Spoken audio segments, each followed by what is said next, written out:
warrior. Look up some quotes from Here we go.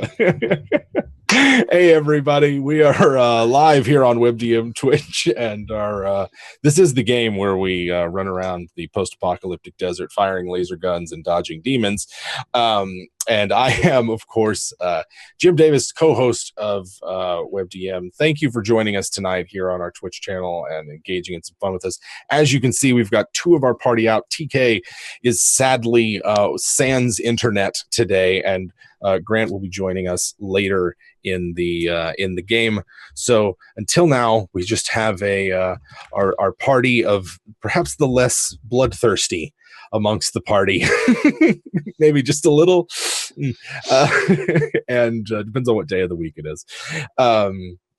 Let's see how everybody's doing. Lindy, how are you? Hey, Jim, I'm Laugh Love Lindy, and I am here, ready to play some Land Between Two Rivers. I am with the prettiest faces. I have a somewhat strong arm, and I'm ready to play.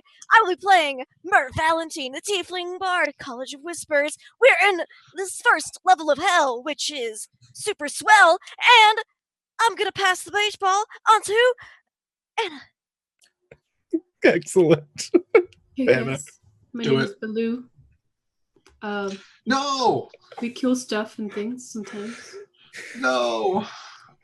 Your name is Ellie. No, my name is Baloo. I'm playing Baloo today. Fine, then I'll play switch Ellie. up. We're just very chill today, and we're killing some people. Oops.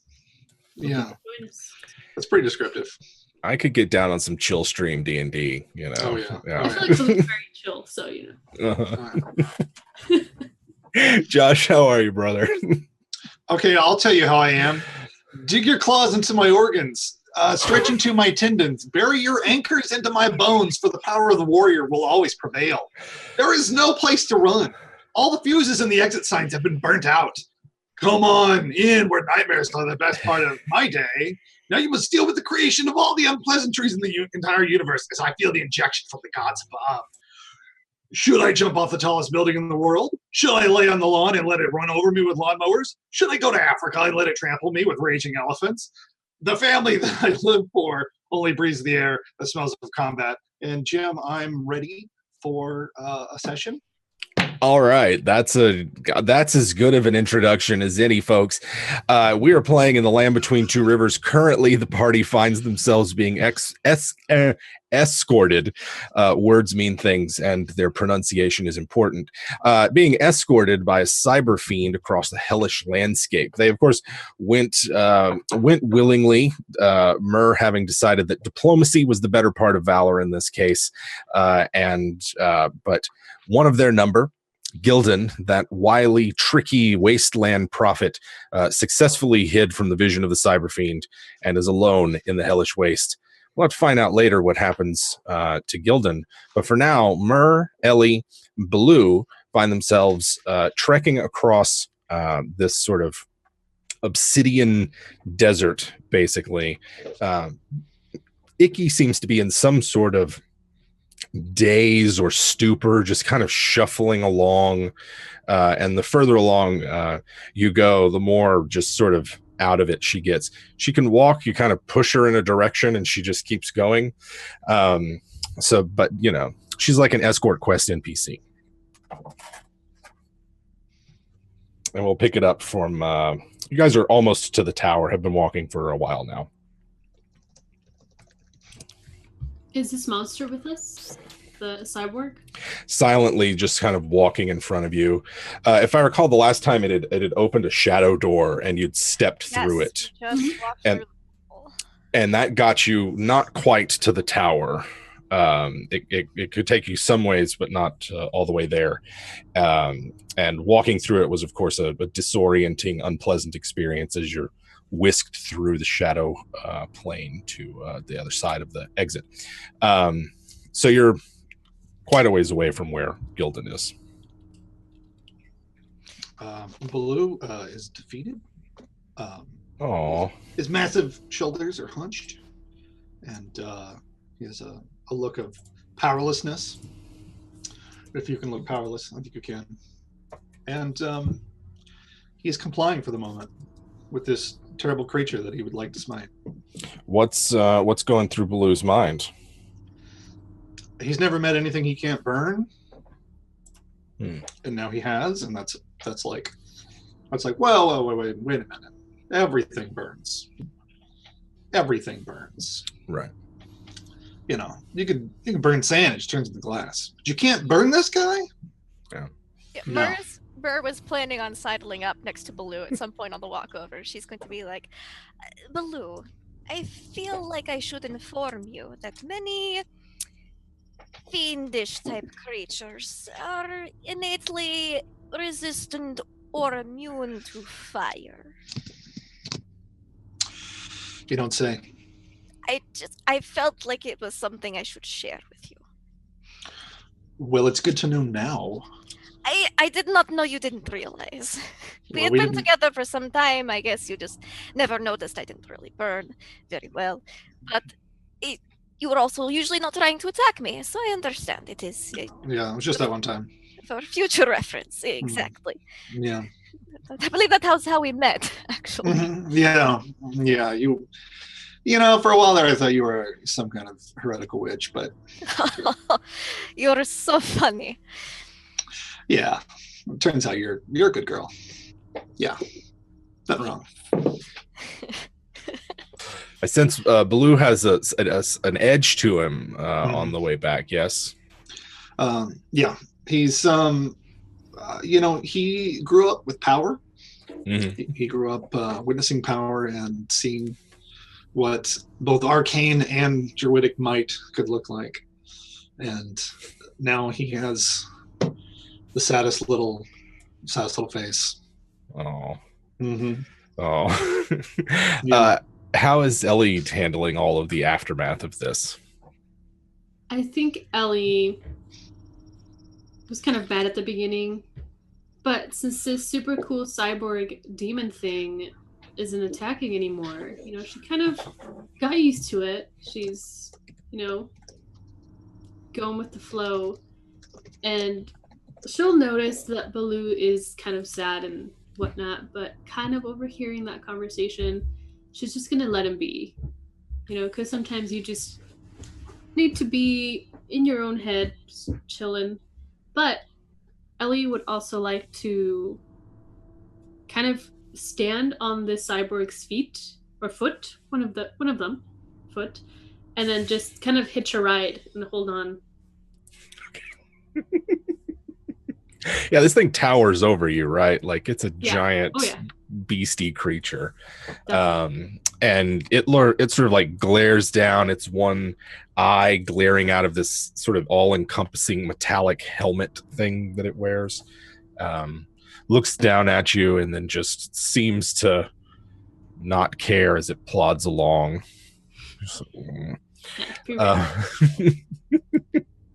It flexes its metallic claw. So there's you guys are in this really sort of rocky, badlandish kind of area. There's great big jutting, jagged pieces of what you take to be maybe obsidian or some maybe basalt or something that jut up out of the ground. It's kind of hard to get a clear line of sight, but you can see through the jagged rocks a short, decrepit tower. Pieces of the masonry kind of falling off. It looks like there are windows in the upper floor, but no, at least from the sides that you can see on approach, no visible entrances. You'll be there in just a few moments of walking, you think. Let's see. No, get all.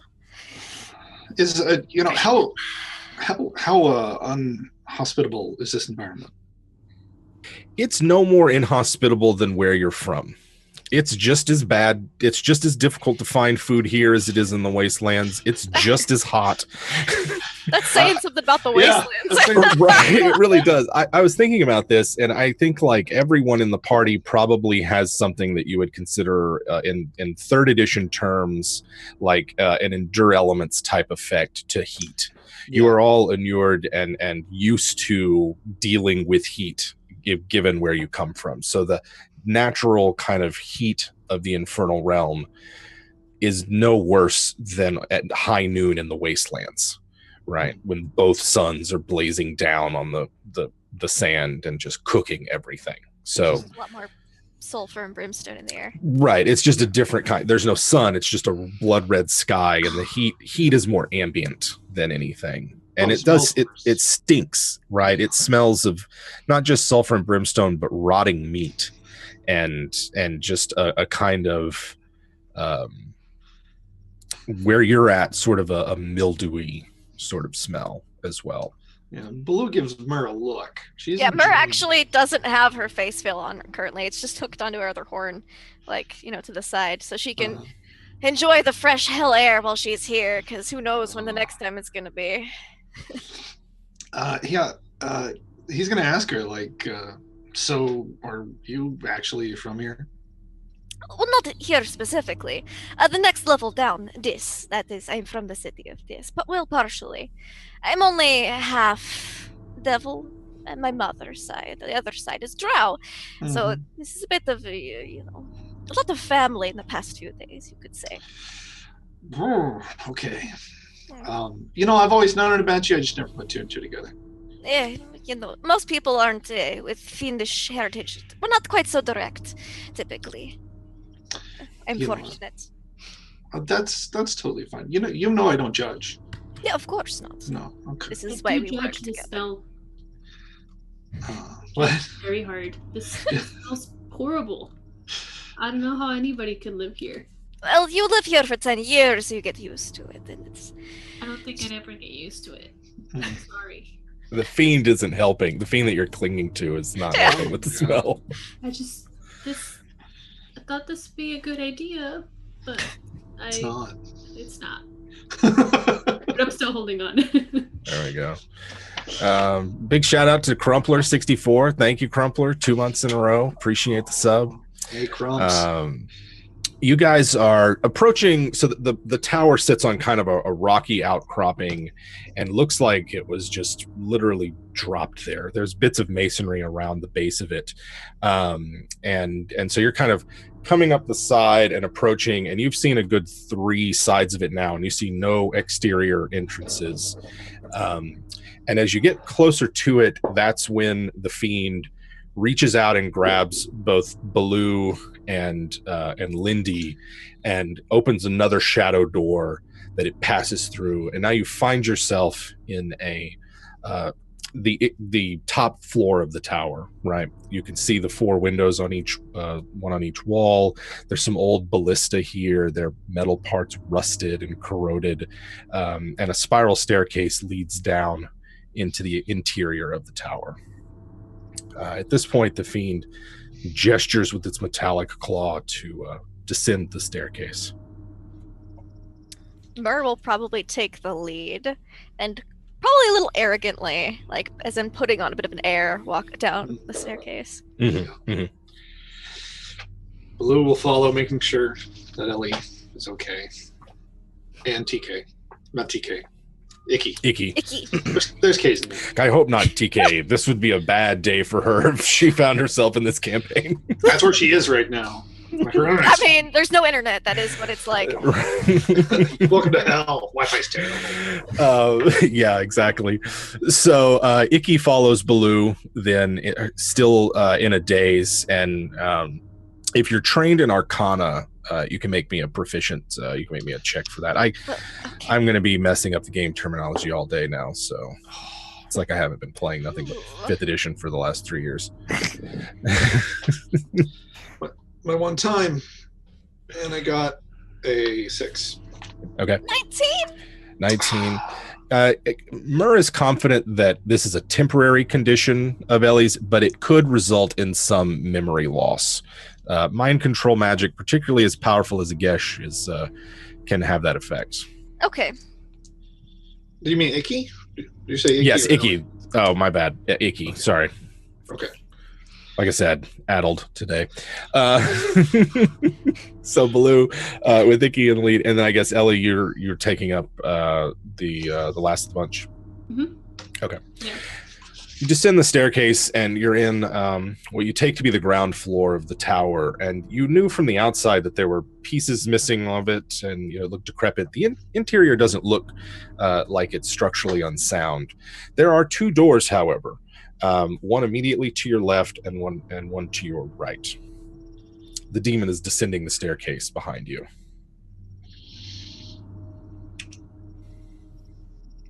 Do you wait for it or attempt to open one of the doors? There's no label on any of these doors? No. Okay. No. So she will sigh impatiently and wait. Okay. It's I'm going to open the door on the right. On the right? I rolled for it. Okay. Make me a strength check. Okay.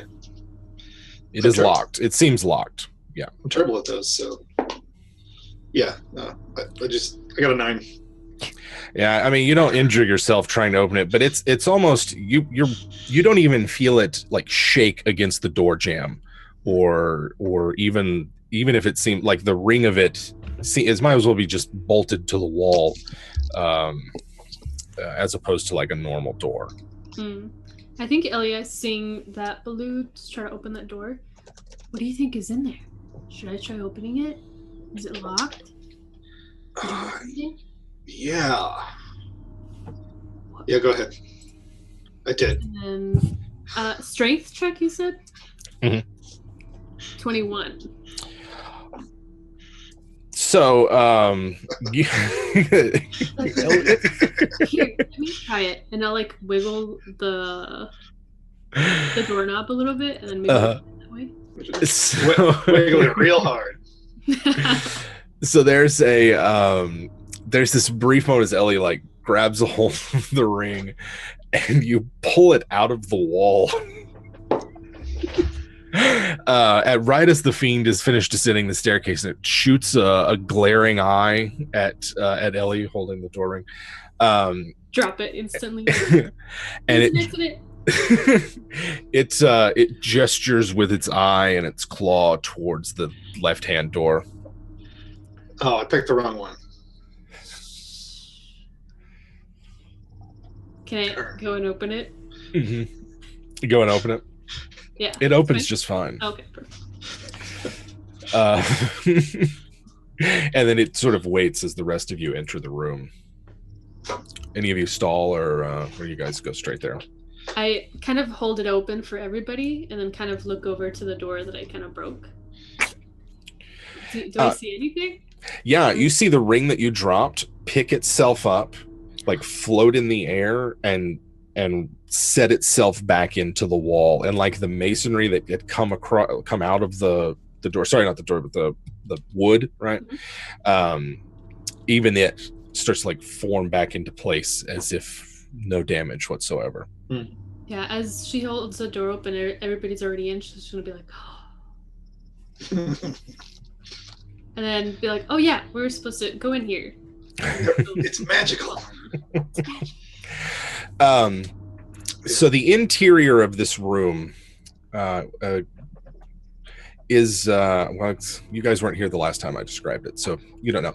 There is a mass as far as your eye can see of a table surrounded by several chairs, in between sort of ferns and carpets and the like, and it's almost as if you're sitting, or as you walk in, that there's mirrors everywhere, because as you walk in, you see yourself and an infinite number of times to the left or the right, and then the left, ahead of you and behind, as you make your way into this room.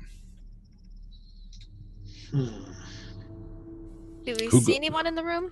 Mer's in the room first. Mer's first. Okay, so Mer enters first, sees herself in front and behind and to the side.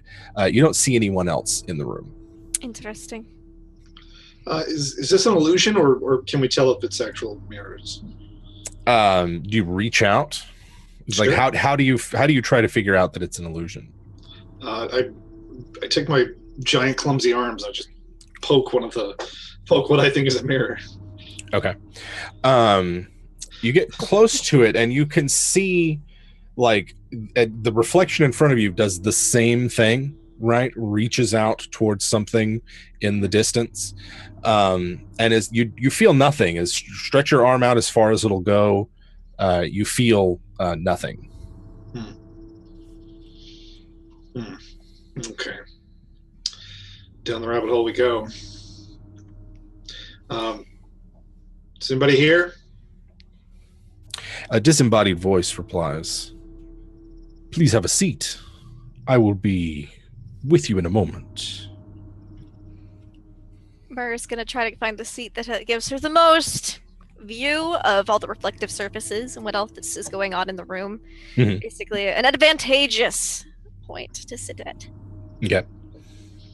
How about Ellie and Baloo? I think Ellie will sit next to Baloo wherever he sits. Are the seats big enough for me? They seem perfectly tailor-made for you. Every one of you sees a seat that would be the ideal seating for you. They accommodate Myr's tail. Fainting couch. I just need a lounge.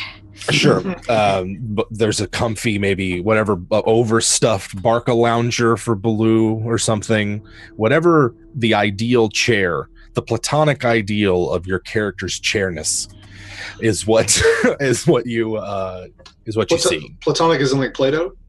Sure, like the ideal form. Okay, gotcha. Just want to go philosophy for a second there. No, that's all right. I slip into it every now and then myself, but no. That's yeah. What does Ellie's look like, Ellie? What does your chair look like? I think mine might just be like the most normal looking chair. Just like a wooden chair? Like a wooden chair. Just okay. Just very just for a chair. It's utilitarian. Yeah. Plush and heated. I've never seen a chair. That's how it looks like. Baloo is suspicious of his chair, but if the others sit, he will sit. This is not the kind of magic that Baloo likes. I not only sit, I lounge. Myr drapes herself across this yes, fainting expertly. An expert lounger. So yes, you see this, and you perhaps see everyone else. That your whatever chair is there is sort of meant for that, and your reflections take the same seats as well. There is an empty chair. It has no back to it, and it's in fact what appears to be like a marble seat, slightly divoted but held up by two pillars. And during a moment when you're not quite paying attention to that seat, or perhaps look the other way for a second, when you turn your head back, you see a squat-looking figure with deep crimson skin and sort of black and golden robes, a beard of tight black ringlets, well-oiled and trimmed, and hair similarly in a tight ringlet, but also pulled back into a bun. Lots of gold jewelry. And in your mind, all of you hear this. "I appreciate your cooperation with Hathas. He can be quite impatient with my instructions. I wish you no harm, simply because I do not wish to make enemies of you yet." And as you're speaking this, you can hear just whispers of each other's thoughts. I scream in my head. Okay. There is no need. How does everybody else react to Ellie's scream? Myr does her best, because I think this isn't the first time something similar has happened. She's going to focus her thoughts on the subject matter at hand. Try not to betray anything or give anything away. Okay. How about Baloo? Ellie screams. Sorry. Yeah, it's like a Simpsons-style cutaway, just at the top of her head.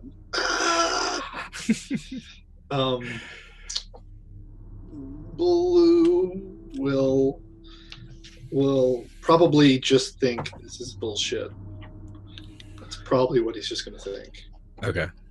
It's like this is bullshit.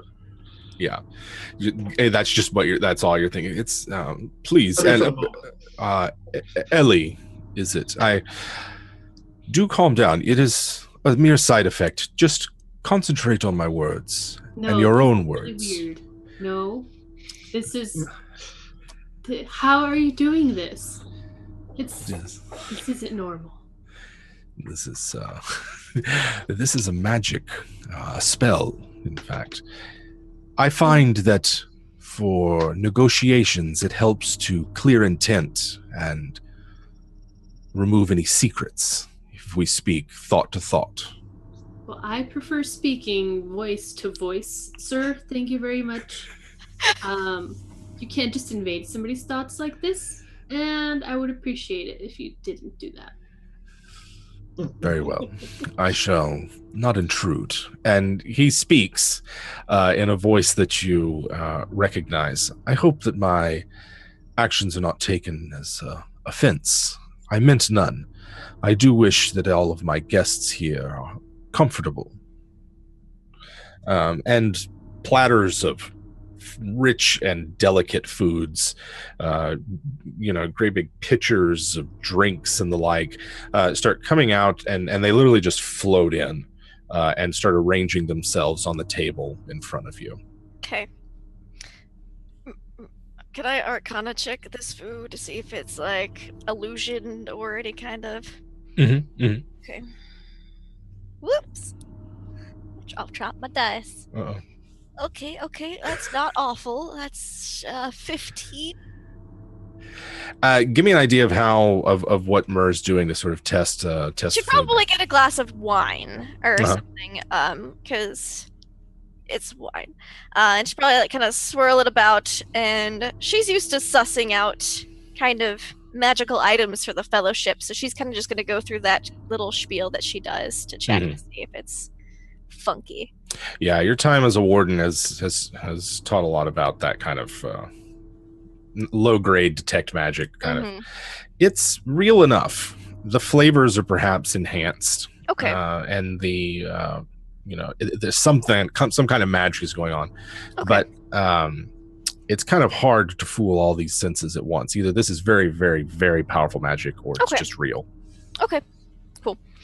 She will drink her glass of wine then, but she is quite full as she ate a soul grub on the way here. That's true. Is Who else ever? Like appetizing enough for a human? Yeah, it's like salads and steak and like chicken sandwiches and I don't know whatever your character eats. Sandwiches? Yeah, spicy chicken sandwiches. That's the best kind of chicken sandwich. Right. Chicken vindaloo? Yeah.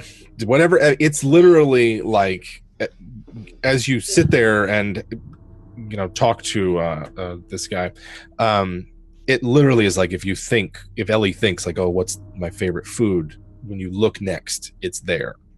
Right. I would perhaps prefer a more formal invitation next time rather than the kidnapping of one of my members. Yeah. I understand. It is a troubling thing when a portal opens on your doorstep. I was curious what was on the other side. Indeed. And it's please forgive me. I am Caminos. And he gives everyone a slight bow of his head. This is my tower. Mer Valentine. A pleasure. And at that, he kind of cocks his head and raises an eyebrow at what Mer said. But that's all of his reaction. Okay. She'll kind of give like an affirming nod, like, yeah, that's right. Vailira's daughter. Yes. You no longer go by your family name, then? Not as of late. Things have been interesting on the other side of the portal. It is a pleasure to meet you. I have heard of you, but I did not know. What a fortunate coincidence. And then he sort of looks at both Baloo and Ellie, if they're going to introduce themselves. Blue is going to eat a good berry, cross his arms, and then just look at him. Okay.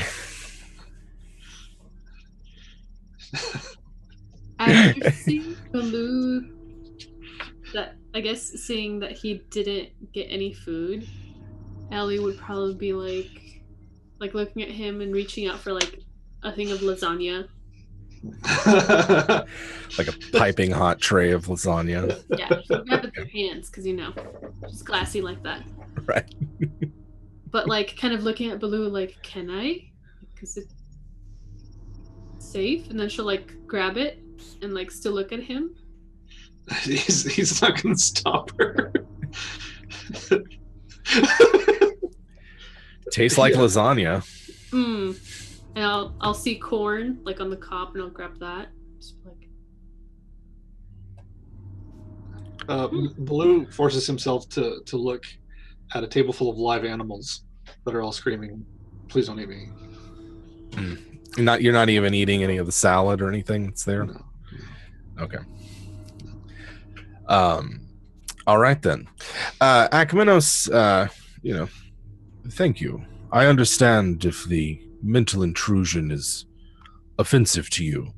I find it facilitates communication greatly, but forgive me my intrusion. Tell me, you come from the other side of the gate, yes? Yes. This time. What do they call your land? The wastes. Yeah, that's really, Home? I thought as much. I see that the walls between worlds still remain thin.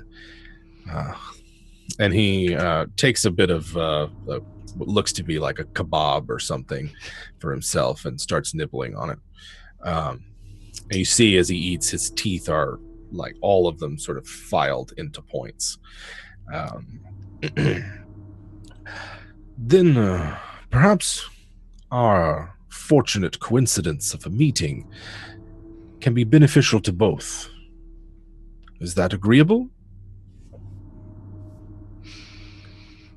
Mutual beneficial. Gain is always better than one-sided. What are you offering? What I am offering is information. I have lived here quite a long time, and your world is well known to me. I am offering an exchange of information for information. It is all I desire of you. No action. You need not put yourself in danger. I want to insight check him. Okay. Oh, 18! He seems like a genuine, truth-telling individual. Okay. Didn't really suspect anything different, but just to make sure. Merwood. I'm way more trusting than Merwood. And he, if you need time to think it over, please let us dine. And he tries to make small talk with Myrrh about courtly politics. Mm-hmm. Yeah, I'll bring up, casually in conversation, stuff about, what's his name? I wrote it down. It's the guy that Phymeus does. Phymeus, yes. Mm-hmm. Duke Phymeus. Yes, Duke Phymeus. Name of his rival. Crota. That's what that word is. I couldn't. I knew it wasn't. Crota. I'm like, it always happens. Yeah, my handwriting. Kingdom of who's it? What's it? Yeah, I just kind of casually bring that up. See, what I can learn while not really learning. Yes, his camp has been crawling up and down the border watches for some time now. I suspect it was him who opened the gate. Really? That is interesting. I ran across them while we were meandering about a bit. But was not particularly chatty. You would do well to be wise and cautious around Phemius. He intrigues greatly in Bel's court and causes much instability. Of course. And at this, more little, there's dried figs that he eats, and it looks like he pours honey on some sort of biscuity thing. How about in Blue? During this entire time, you maintain your belligerence. You're belligerent. That's the word for it. Yeah, probably. He's curious, and he has a big fascination to the arcane, but he's also not an idiot. He knows he's not here to give an equal exchange of information. He's here to give an unequal exchange of information at best. So he ain't happy. Gotcha. And how about Ellie? Unless he asks her something, she's going to keep eating because she hasn't had a lot of food, and that fish thing was disgusting. Right. Yeah. They don't have food like this back home. Come to hell, we've got great food. Right. Lasagna. So in that case, he finishes up the snack that he's eating. Tell me, do any of you know if the desert lotus in any of its varieties still grows in the wastes? What's that? We're all like, no idea. Yeah, I think Baloo's maybe if you're proficient in survival or nature, you know the answer to this question. Neither. Yeah, I'm proficient in survival. Yeah, you know that the desert lotus grows in 4 varieties: red, yellow, and white and black. And it can be prepared in a variety of ways. Yeah, you just know that. He tests something. He recalls it in his head, but says nothing. Okay. I have no idea. It is not my specialty. Perhaps, and Icky during this entire exchange has just been sitting in a chair, maybe idly. I feel like even in a daze, Icky is snacking. And there is a sort of a look that comes across Caminos' face. There was a 5th with you, was there not? Yes, he had business of his own to attend to, unfortunately. Yes, Gildan, a prophet of a sort. Bria's gonna try her best to refrain from rolling her eyes when he says that. That is what he calls himself. I see. Very skeptical. Right. He has good intentions. Perhaps he knows the answer then. When I traveled your world for a time, the desert lotus was quite potent as an ingredient for a variety of magical uses. If you knew where it was, where I could acquire some, you need not gather it yourself, just tell me. Then I would be willing to share some of the knowledge that I have. What do you want it for? He sort of looks around, and there are a great many things that I use it for. It has a pleasant, euphoric quality to it when burned as incense. Euphoria is quite exciting. Yeah. I'm proficient in Arcana and the herbalism kit. Could I make like a check to see if I know any other uses for it? You are proficient in Arcana, survival, and the herbalism kit. You know how to make variety of substances out of desert lotus, and each one of them does a different thing, and if consumed in certain orders, produce different effects. It's quite potent. You don't know how it came about, but it is as close to a magical plant as you're aware of that grows there. It's one of the only things that grows in the desert. Blue's natural curiosity and friendliness is being tested because he wants to talk to this guy about it, because no one else will talk about this kind of stuff with him. He is cordial, says it on my personality trait. So he will be like, what do you... You know what? That deserves an inspiration then, doesn't it? Okay. Inspiration, get... in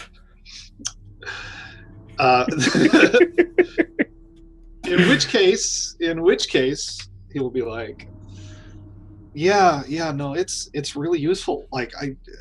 It's really useful. Indeed. You know of it. Yeah, you crush it up into this, this berry over here, and you smear it on some Texas toast. That's you wouldn't understand what that is. Mm-hmm. And man, it's really good.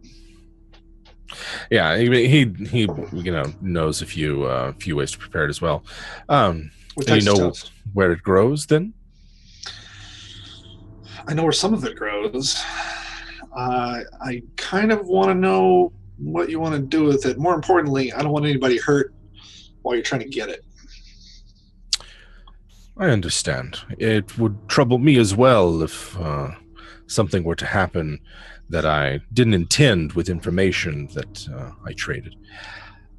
You have my word as an honorable man that no harm will come in the gathering of the ingredients. Also, if anybody asks, I didn't tell you where it is. I'm gonna insight check him. Okay. That's a 5. I'm super shifty, and I don't know. I mean, I'm not proficient, but I can incite him. Yeah, anybody can attempt it. I will attempt to. Mer's always cautious with her dealings on this play. I think Ellie wouldn't insight check him because she believes him. She's so pure. She's a beautiful flower who rages. She's our lotus blossom. Yep. Yeah. I got a 12. I got a 12. He has seemed like... Okay, so the kidnapping, the mind control, bad marks. But in your interactions with him, he has been nothing but pleasant, cordial, cooperative, and forthcoming. Of course he has. It is polite. We are polite, and we're not demons. Right. He's like the male tiny Mer. He's a tiny male Mer, and that is why we shouldn't trust him. Because Mer likes me, that's why I like Mer. Well, okay. So I don't say that out loud because that would right. You're just thinking that. Those are your surface thoughts. Yeah. He's a male tiny Mer. He's like a short. Yeah. He's actually not that short. He's you guys have never. I don't think any of you have ever seen a dwarf, but dwarf sized. Oh, okay. He's dwarf sized. Okay. Right. Yeah. Just to give you for player reference. Yeah. Blue respects Mer because he thinks that Mer is good in her. He doesn't trust this guy. Okay. What is it? What is it, Lindy? Do you disagree with me? I have no idea what you're talking about. So Mer You don't know my alignment. Shut up. No, I don't. I mean, I do, but I don't. So he's asked you, do you know where this plant grows, and would you be willing to tell me? Which variety? Any, but perhaps all of them would be is what I'm after. Well, depending on where you go, you're going to find more of one than the other. Jim, could I assume that maybe they would be most fertile at the nexus of the rivers? They'd be most plentiful? They are actually like the Fellowship spends considerable amount of energy tracking down lotus. Okay. It is not it's natural plant. Oh, okay. It's one of those things where some uses for it that you know of are spellcasters taking it so that they can gain access to higher orders of magic temporarily. That kind of thing. Okay. Right. Yeah, he just uses it to get high. Sure, it can be a more mundane and less but it can also be turned into a potent weapon as well. So would he know of a location where you could find a couple different varieties? Someplace not near a civilization? Yeah, you know of several. I mean, it's really a matter, of just sort of what part of the wastelands outside of the fellowship area that Baloo knows about, and that's your backstory, man. How much of it have you wondered? Well, before you entered the lands. Well, he's from the north and spent a lot of time traveling with his arcanists in the north. It grows like weed all over the north. Yeah, like anywhere there's a shade of a rock or something to. Yeah, it's So he would he would point them north by northeast, away from the drow, but up north. Excellent. And he. Sorry, yes? go for it. He just continues eating. He doesn't say much else yet to Blue. Okay, so as Ellie's eating, so are you like a big fan of flowers or? I appreciate the delicate beauty of them, the way that they. But I have no particular love for them, merely their uses. Well, if you really like them, I think they're more beautiful on wherever they are and not picked, like as they are on the ground or wherever they grow. But I mean, if you need it for something like what? Various uses. I don't think it would be particularly interesting to you, but I think it would. Very well. You know the creatures that brought you here. And it's a cyborg thing? It's not. Yeah, it didn't enter. It can't fit through the door. Oh, that's right. Like the shiny demon thing? Correct. Mm-hmm. The creatures are in a great deal of pain, and the desert lotus can be used to numb that and calm their rage. Why are they in pain? It is a torturous experience for them. The surgery that they undergo is not pleasant, but it is necessary. What's that? Why do they get surgery? How else am I to create servitors and minions that can follow my orders? You can hire somebody? Indeed. An exchange of information is one way that I would hire someone. But sometimes I require something that is more exact and trustworthy. Mm-hmm. And I could easily take someone's free will, but it is much more satisfying to create something. And he looks towards Icky. It's messy, and the consequences for the individual are sometimes dire. Yes. So, I mean, I think part of you, what you're saying is that you care about your servants that you created. I care about them. People be in pain, or anybody. If they are in pain, they are of little use to me. Oh. So, okay. She's looking for the good. It's a type of empathy through cruelty. Could Murr infer that maybe he's kind of mind controlling Icky a bit after that comment and the look at Icky when he said it's kind of messy?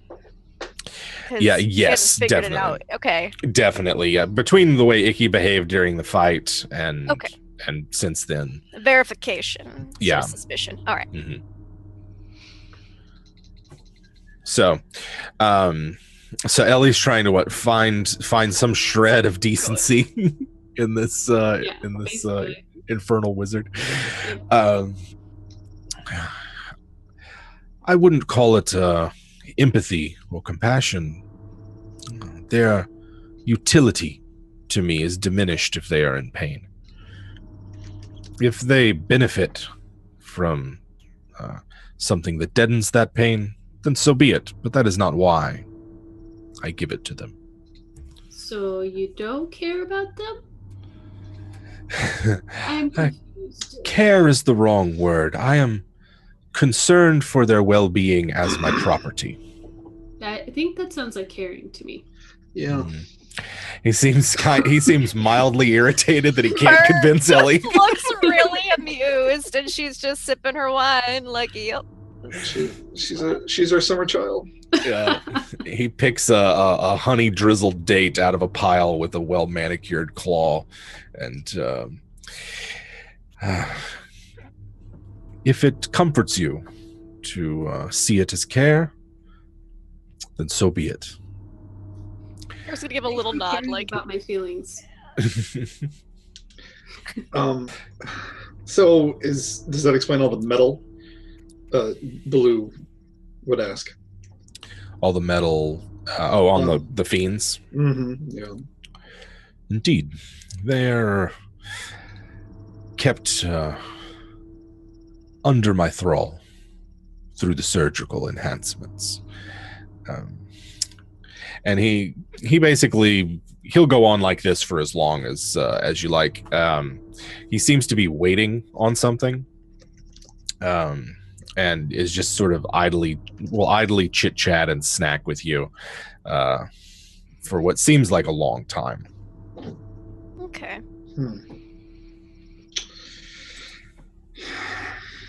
Well, I think perhaps. Okay, so I've given him some information. Mm-hmm. Why hasn't he given me any information back, or even offered to give me information? Well, that's a very good question. Do you ask him that? Yes. Okay. After some time, right? Like Baloo's maybe sitting there annoyed or something. I don't know how it works. He's not eating, so he's got nothing better to do. Right. What the hell is going on? Caminos replies, I'm merely verifying the location. Waiting for a moment. Shouldn't be too much longer until Hathos returns. Okay.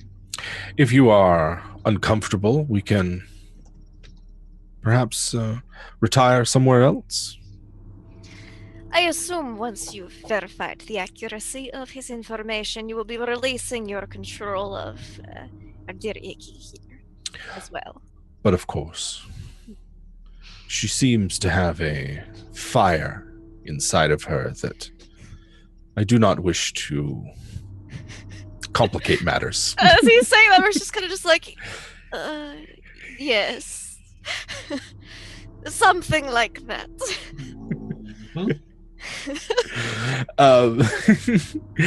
And he Caminos continues his light dinner, and it's not too much longer before he gets a sort of satisfied smile across his face. It seems as though, Baloo, your information is correct. This would be a great benefit to me, and I am satisfied that we could come to an arrangement. Now, for my end of the bargain. Information for information. I will answer a question each from you. Is that satisfactory? I Sure. think so.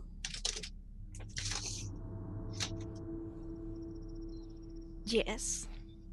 Mm-hmm. And so during your small talk there, you get the impression that, yes, he has spent some time on your world before. When that was a little unclear. Mm-hmm. But at the very least, I think Myrrh has a sense that the world used to be important to the Blood War somehow. Mm-hmm. The rest of you, that's kind of ancient history. But so there is that.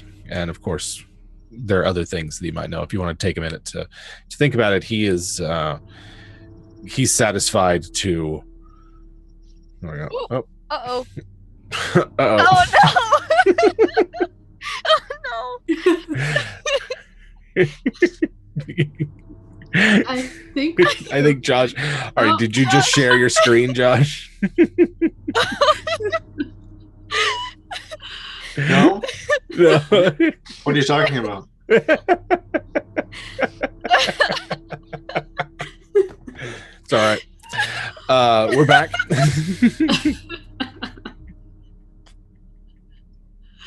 That's great. This is what happens when Grant and TK aren't here to keep us in line. Absolutely. Yep. So there is.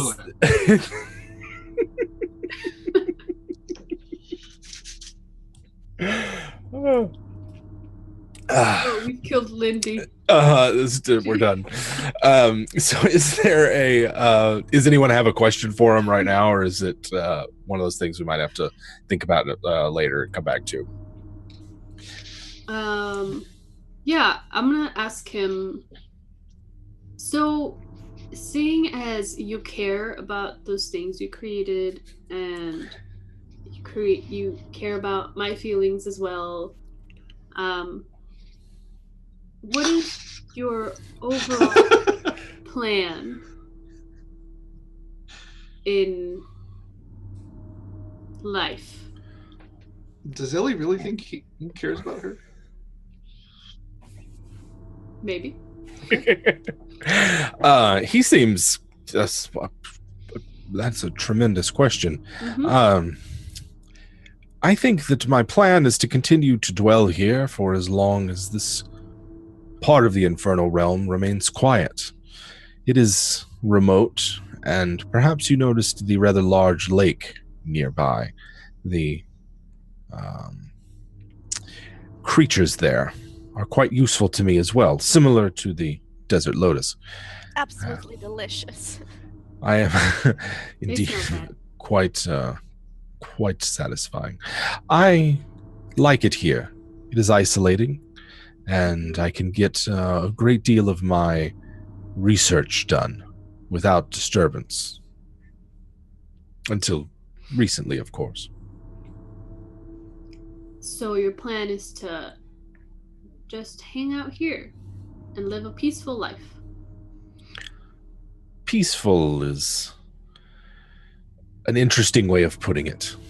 Undisturbed, more like, but I have no interest in any of the conflicts that rage around us. Rage. Mm-hmm. Like when he says that word, there's like something in her that's like something like tings. But I'm like, okay, yeah, that checks out. Mm-hmm. Either Baloo or Myrrh. You mentioned conflict. I was about to ask you, you don't know anything about my land, but do you know anything about a giant black pyramid floating in the sky? I've heard of a great many flying things. None specifically a black pyramid, but... It would be controlled by someone named Leng. Leng. The name does not ring a bell. Your world was quite ravaged, yes. And a great deal of that was done by wizards and other arcanists of terrible power. Perhaps he is one of them, left over and still lurking about. By the time that I walked your dusty dunes, there was very little left. The blood war spilled over into it from our world to yours.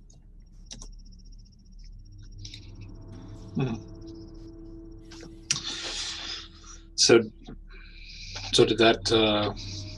Are you talking like prehistory here?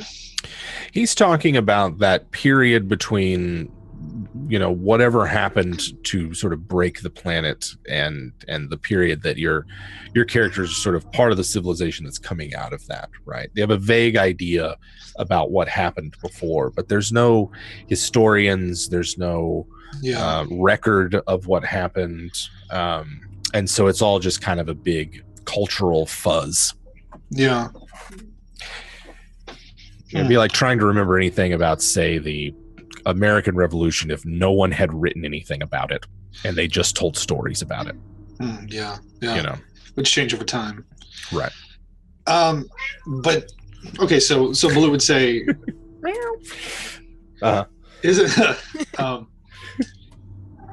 isn't having this portal open, couldn't this also have some spill out effect? Yes. I'm surprised that there hasn't been more. But a portal of this magnitude, there is no telling how long it will remain. A simple translation between planes is one thing, but opening a gate with such thin barriers between your world and ours, this may very well be a permanent tear. In that case, I might perhaps find more quiet hills to dwell in. We're gonna switch my question because I didn't really get an answer. You didn't know. That's fine. How do we close the portal? That's my question. Magic of a sufficient magnitude, as the spell that opened it, should be sufficient to close it. It is but a spell, after all, no matter how powerful. Would I know if druidic magic was powerful enough for that? So yes, right. He's just expressing the game mechanics in character terms, right? Sure, yeah. I understand. An upcast dispel magic could probably do it, but Gate's a 9th level spell, so yeah, there you go. Need a 9th level spell slot, right? Okay. Or a really good check. Yes, yeah, or a scroll of 9th level dispel, or something, or that kind of thing. Yeah, undoubtedly the check you have to beat is probably pretty rough. Higher than you could get. Yeah, that's what he's saying. And druids have access to dispel magic, right? So yes, they do. Yes, they do.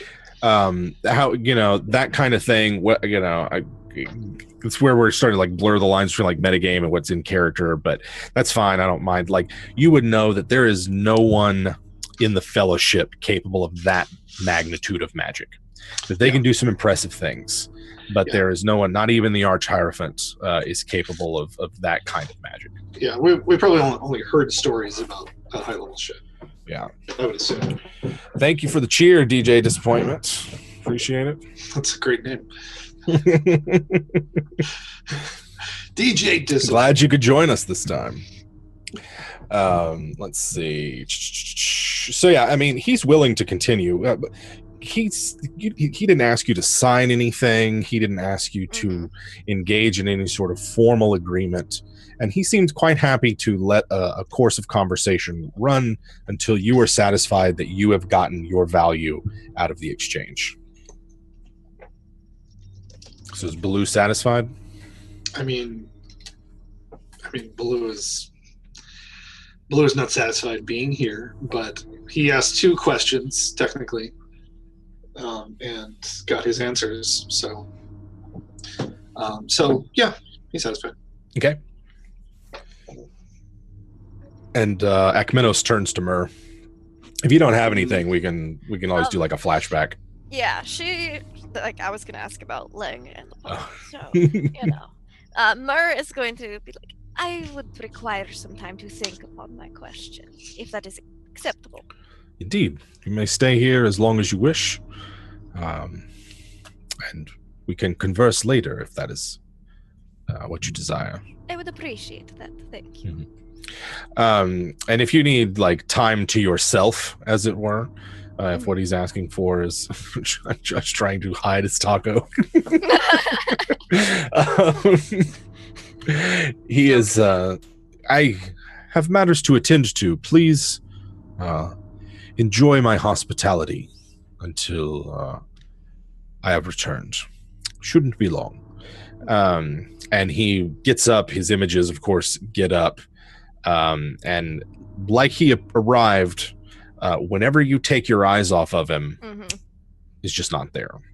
I I meant to mention this earlier, but at any point in time, did our reflections ever do stuff that we weren't doing? Like, obviously. Okay, No, good. no. They literally, it's like a, it's like a mirror. Just making sure. Like when you reflect two mirrors into each other, kind of thing. Yeah. So you find yourselves alone. Icky still seems to be in a bit of a stupor, and like I said, her eyes, like, kind of, one of them maybe goes in one way and the other is off over here, as if there's no animating force behind her actions. Baloo's going to creep over to the door as soon You as can't he find it. Can't find it. Correct. Okay, I'm just going to walk in one direction. You just keep walking, and you never catch up to your reflection. Mm-hmm.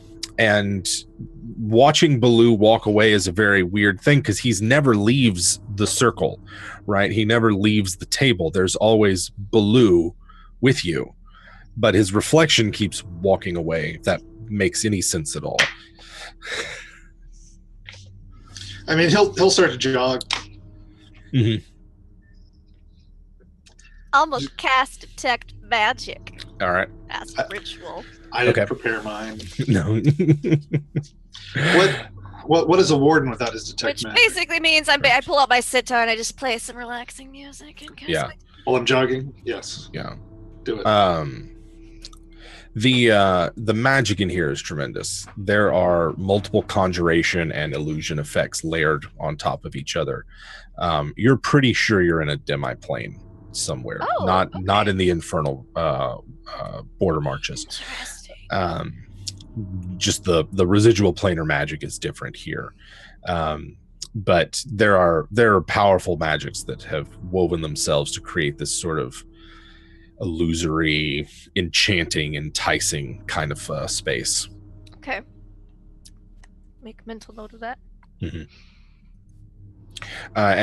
With detect magic, you are able to sort of see the architecture of this place. It's not nearly as big. It's difficult, right? Like it's sort of like seeing the real thing through a fog or a veil of some kind. You know, you can't see all of it, but you can kind of tell, like, okay, there are chairs here, but there's just the 4 of them, right? Mm-hmm. And they're just really kind of, we feel them, maybe they're more simple than it would seem. A bench instead of a fainting couch, kind of thing. That's something that you're able to detect as long as your detect magic's up. Okay. Do I see or sense a door while this is up, or do I get the feeling that maybe because we're in a kind of demi-plane that the door kind of opens as he portals in and out? It's probably like that. It might be like a portal linked to a physical structure of some kind, but yes, that's what you're able to see. If I notice Baloo searching for way too long for a door, I'll let him get his cardio first because he does a whole lot. He really needs his cardio. Works of a sweat. And then if he looks like he's just like, I'll be like, there is no door, Baloo. We are on a demi-plane. What does that mean? Are we stuck here forever? Not forever. I mean, it definitely, until something changes. But yes, indefinitely is not forever. Yeah. So we can't get out? Not currently, no. Unless he lets us out. Blue's going to take the boomstick off his back. Okay. Oh, please. Not in here. It's like a Liefeld gun, right? Like, I don't know if I explained it last time, but it's like a Rob Liefeld gun, right? Oh, like, yes. It's got knobs in weird places, and you're pretty sure that this is it. Whatever it originally was, this is not its intended function. Like it's an engine to a small plane or something. Something like that. Yeah. You've weaponized a TV battery or something. I don't know. That kind of thing. Okay, so you take it. You've got the boomstick. He kind of just like just having a laugh. He kind of asked Mer and Ellie, like, "What do you think will happen if I shoot the?" Please do not. You sure? Wait, do it. Cause don't make me suggest you otherwise. I don't know.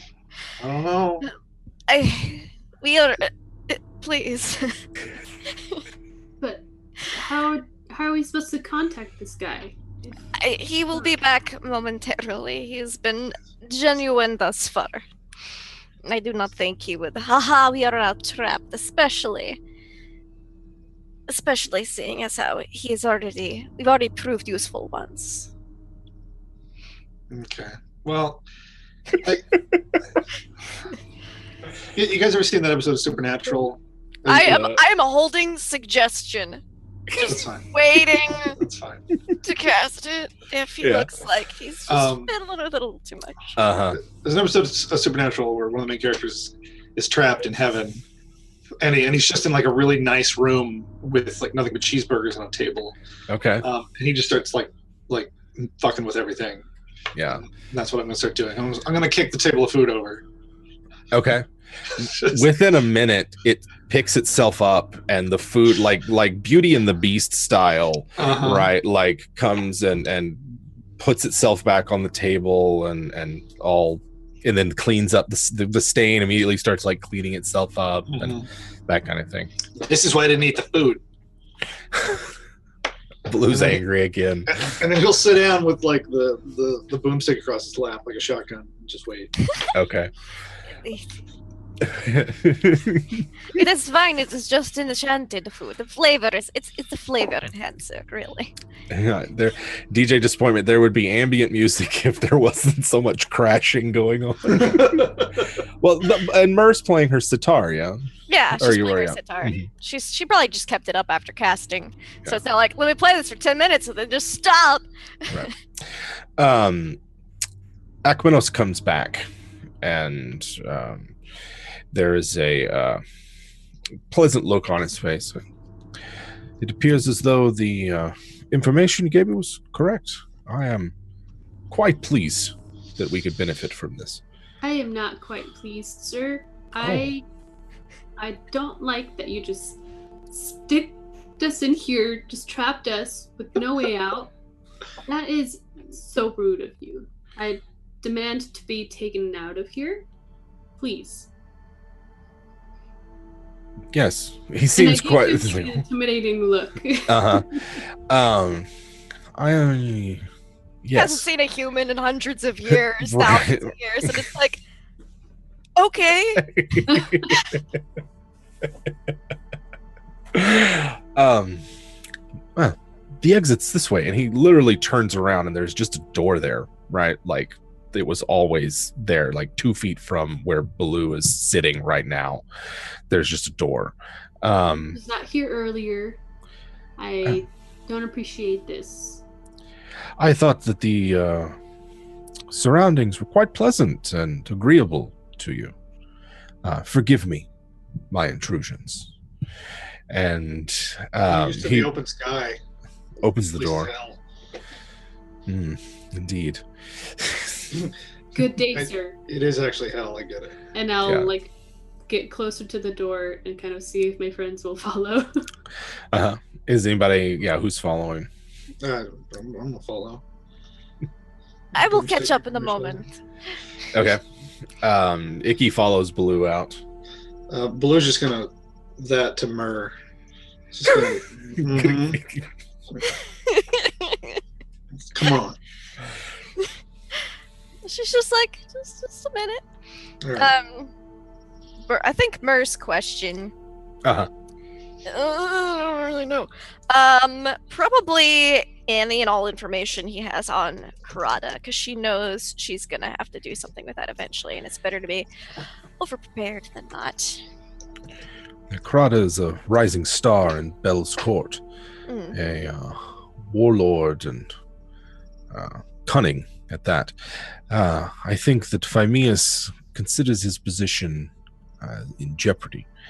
And so Karada is well liked and well regarded for her cunning and battle acumen. I don't see it ending well for Phemius, and if he's opened this gate, no good can come of it. But he seems, Phemius at least, seems irrational and driven to extremes. in ways that do not seem fitting for him. Karada, if you are forced to move against her, has many resources she can bring to bear. Be careful. Thank you. This information is most helpful. I do like to be aware of the goings-on of the courts, of course. Of course. The next time you see your mother, do put in a kind word for me. But of course. I'm just gonna give a little bow. And head off. I don't think she'd give him a business card, so. Okay.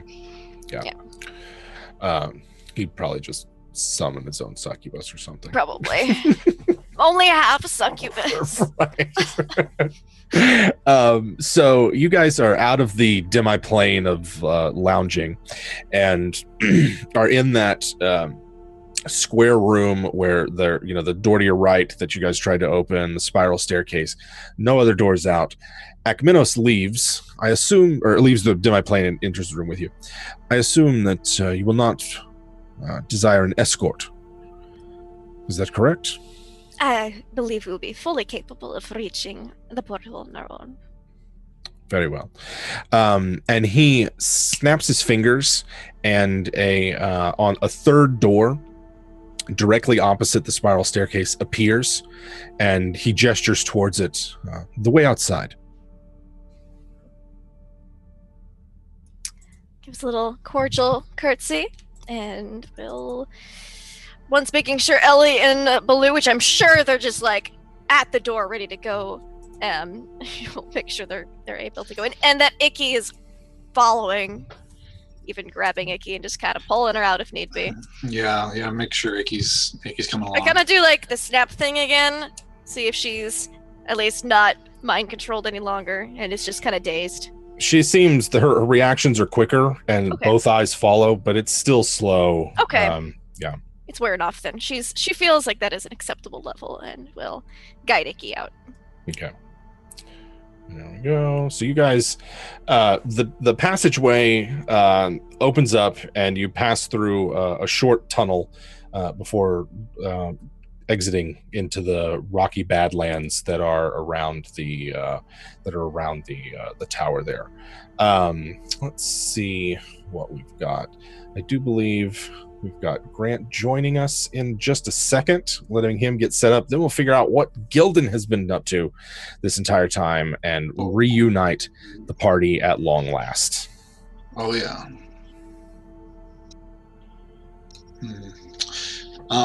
Until then, I really want to try out the broomstick. I wonder if I should wait. Wait till what? Till I have something to blow up. Yes, that might not be a bad idea, but it's up to you, right? It might be a one-use thing. Yeah, I mean, like, there are people in Trade Town as a warden, right? That you could bring it to, who could tell you more about it. Technologists and other kinds of, people with the knowledge of how to use these things. But it's considered forbidden knowledge. This is the kind of thing that you would confiscate and destroy normally. So, you'd have to smuggle it back into the land, basically. Okay, well then I'll wait until I'm safely back home if I haven't used it yet, and I'll blow up a shrubbery or something. Or I'll get to the portal and then I'll find like a grub harvester and I'll shoot him with it. Okay. So the portal's kind of a walk down from where you are. There, you guys are in sort of, like I said, a rocky highland area, and we'll have to descend from that down into the shores of the boiling maggot lake. Can we get another snack while we're passing this lake? Yeah, there'll be more snacks as well.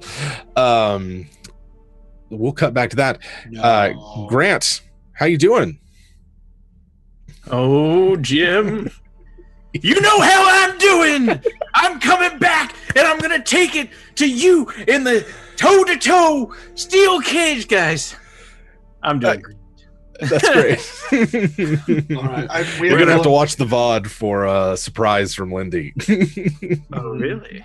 Yes. She's very surprising. And Josh. Yeah. It was a good intro. Glad to see you make it. Awesome.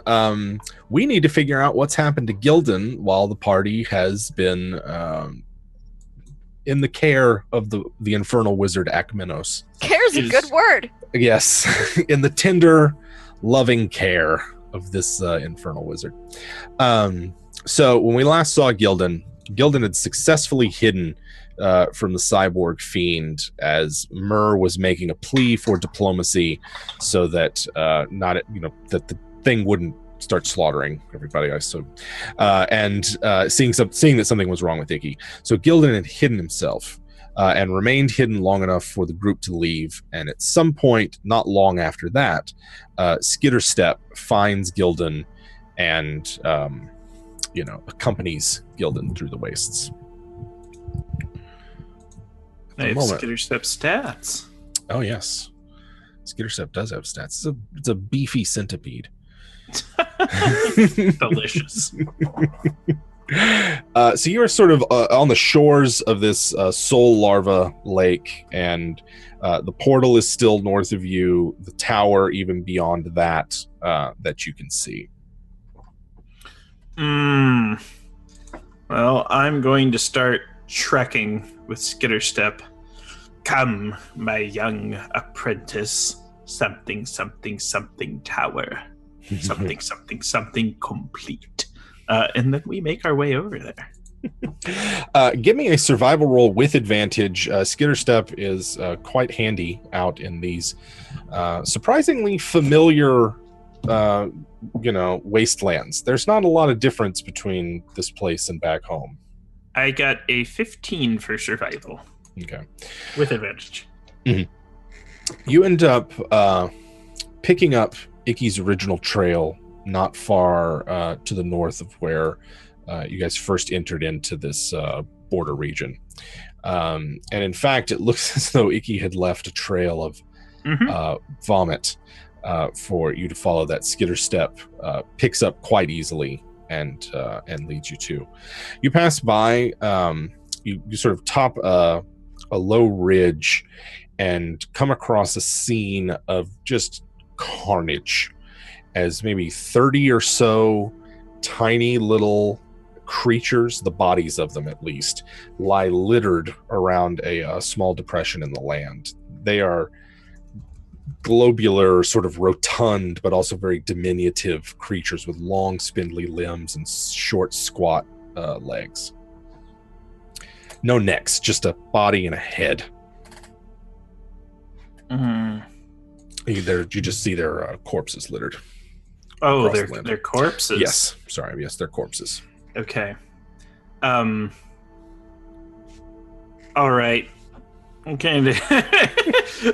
I kneel down and reach into the hellish sand, put two lines under my eyes and kind of dart from corpse to corpse with Skitterstep as we make our way towards the tower.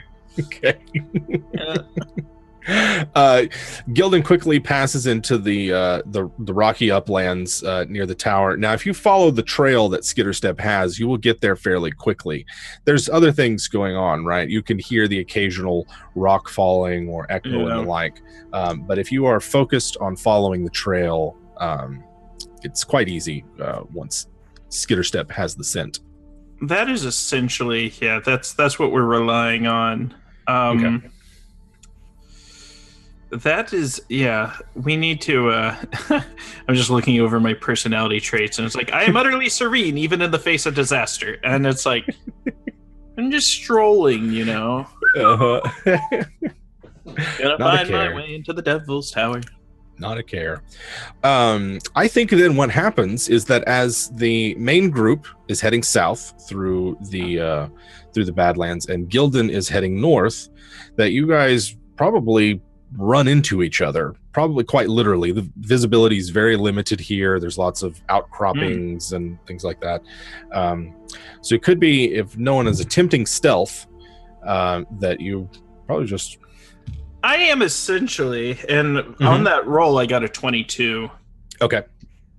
So Gildan is stealthing his way through the wilderness then. In that case, I think Gildan would see the party before none of y'all's passives are enough for a 22 for stealth. That Gildan sees the party before the party sees Gildan. Okay, time to let them know I'm there. So I begin performing my thaumaturgy of the Dance of 1,000 Hags, and the little hag spirits start dancing, singing their hag songs. It's kind of like the opening of the Muppet Show. Doot doot doot doot. It's time to light the lights. Yes, and I hope they're in their right minds. Because if they're not, I botched it. So I'm back. I've just got my glowing, fiery eyes from thaumaturgy still. Okay. There is they seem to be, right? You notice that Icky seems to just be shuffling along, and I don't know, probably at this point, Blue or someone is having to hold her hand to keep her going in the right direction, right? Blue would do that. Okay. You see that. The rest of them appear as themselves. They don't seem injured. There's no cyber fiend around. It's just the four of them. Baloo, what has occurred? And I shouting Baloo's name, and I'm kind of hobbling towards him super fast because he's my bae. Yes. He's my big, beautiful bow. My big bow. Big bow. Absolutely. Baloo would raise his giant arm and wave him over. Okay. Skitter steps following. The party's reunited. What Here in happened? the wastelands of hell. How did you escape? We didn't. The guy left us. We didn't. Get us out. What? It was a cordial visit, He was rude. mostly. He had Yeah, good he's- food. He had fake food. The food was real, it was just flavor enhanced. It was probably Grubs.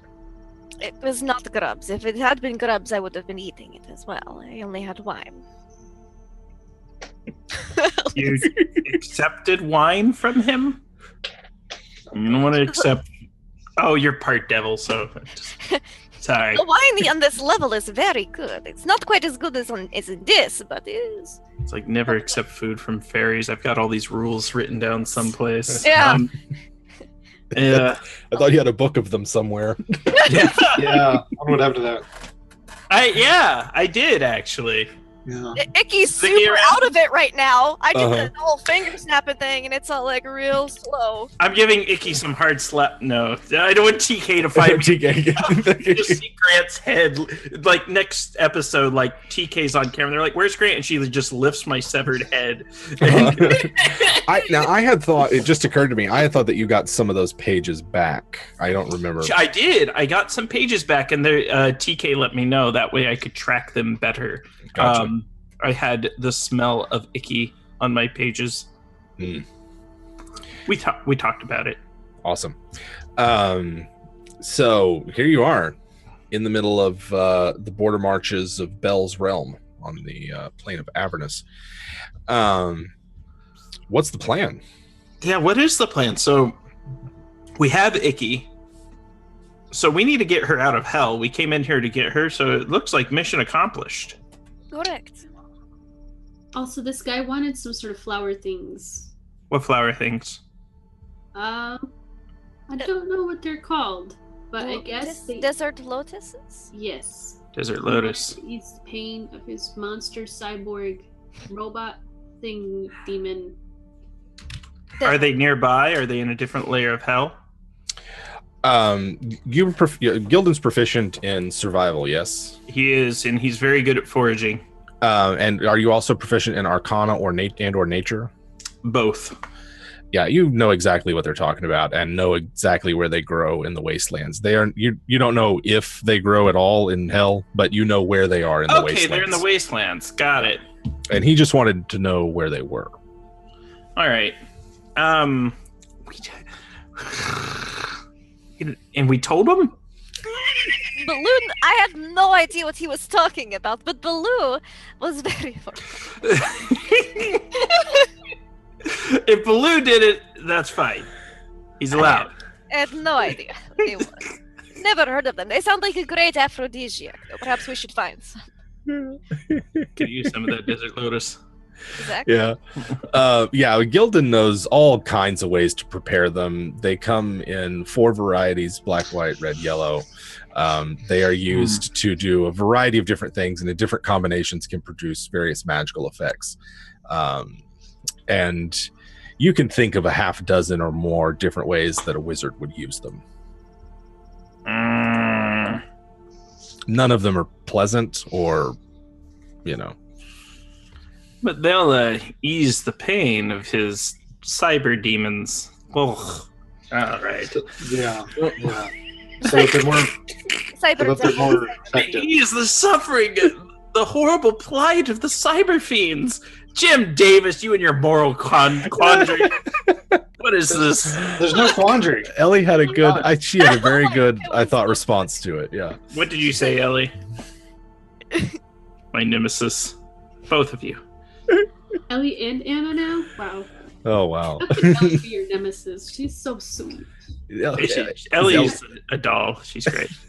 My response to the flower thing? Yes. Well, he wanted to ease the pain of the cyborg thing. And I told him that, well, he did say that he appreciated flowers.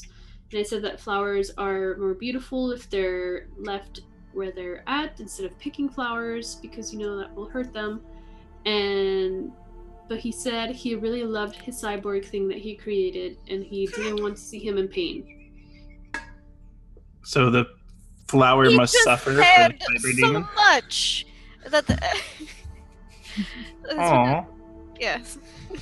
He was very caring. He also cared about my feelings, because he said, yeah, if, whatever makes you happy. And aren't you guys glad I wasn't here at the beginning of this episode to F that up for you? Guess I would have just botched that up. It would have been like, flowers, I summon a hag puppet to attack him. It is stupid. I kind of would have preferred it. Yeah. Yeah, Baloo was fairly unhappy with the whole matter. I thought it went down wonderfully. He's still unhappy. He's looking for something to shoot with the punch stick. So that's the mood of the group, right? Baloo seems grumpy, Mer's satisfied, and I think Ellie seems annoyed more than anything. Am I reading that right? In a great mood. Yeah. So we snuck out. So here's what we know. They were looking for me in Trade Town. Where did our dark elves end up? Where did our drow? We left them sleeping near the canoe as we went to investigate, and we poof. Oh. Yeah. Who knows how much time who knows how much passed? Do I have an idea of how time differs? It could be 100 years when we get out of here. I know the Feywild is like that. I don't know if the Hells are like that. There are places where it's the time difference it can be quite significant. As far as realms like this, it might be off by a matter of minutes or hours, but rarely more than that. Okay. I'll relay that. I do not think it'll be more than a few minutes or hours difference by the time we get back. Yeah. That's fine. Let's see. There you go. Everyone is suitably satisfied. No one's happy. Everyone's happy. There is no further complications as you leave. Snack? Yeah, you can get another snack. Yeah, as you reach the portal, the shores of the lake are not that far away. You can stare out over it. Myr takes another snack. Does anyone else go with Myr to get a soul grub? I'll take Icky with me. I don't know. Is there a soul grub harvester around here? You can see them stalking up and down the shores. I'm just gonna. I haven't decided if I'm gonna do it yet, but I'm gonna aim. See, is there any way to aim with it? kind of. You think the kobold that you got it from, or that rather the Gildan got it from, it was at the very least like point this end at the thing you want to boomstick. There's an arrow. It says this Yeah, it's like crudely painted on the side. Yeah. Yeah, things like that. It's clearly not its original purpose. All right. Yes, you can see one in the distance. All right, I got to roll for it. All right. All right, Jim. So what you're firing it off. You don't actually have to roll. I need to. You're just making up rules on your own. A nuclear explosion goes off. I need to just find something real quick. Yeah. Turns out it's a big boy. Right. Yeah. So there is a buildup in the weapon, and as Baloo sort of points it and activates it, there is a crackling around the barrel of it. The hair on Baloo's arms and shoulders and everything starts standing up straight and is just like frizzy. And the end of it starts crackling and forms this ball of crackling, shooting lightning, and it builds, holds, and then pulses out from the gun and streaks across the landscape towards the creature. Give me a second. Go ahead and roll me 8d6.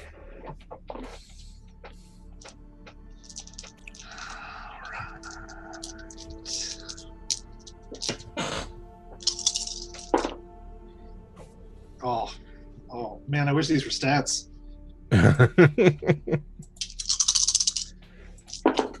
Yeah. 34. 34.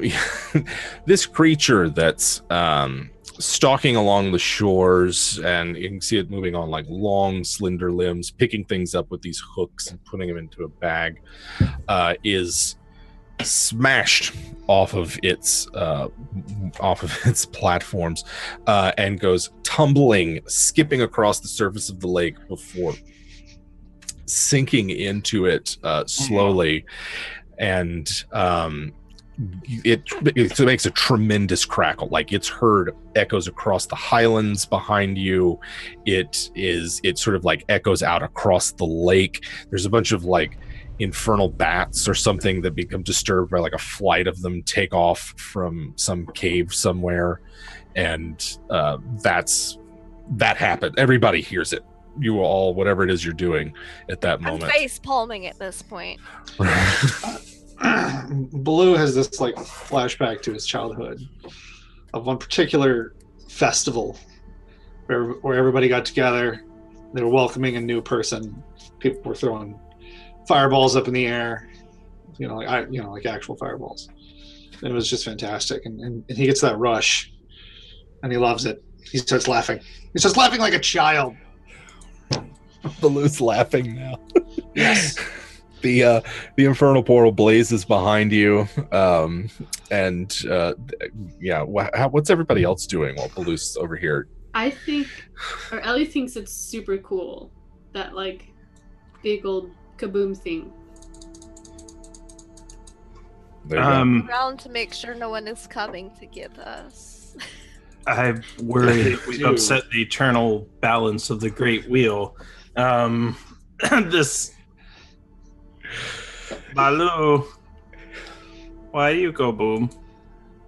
Because I could.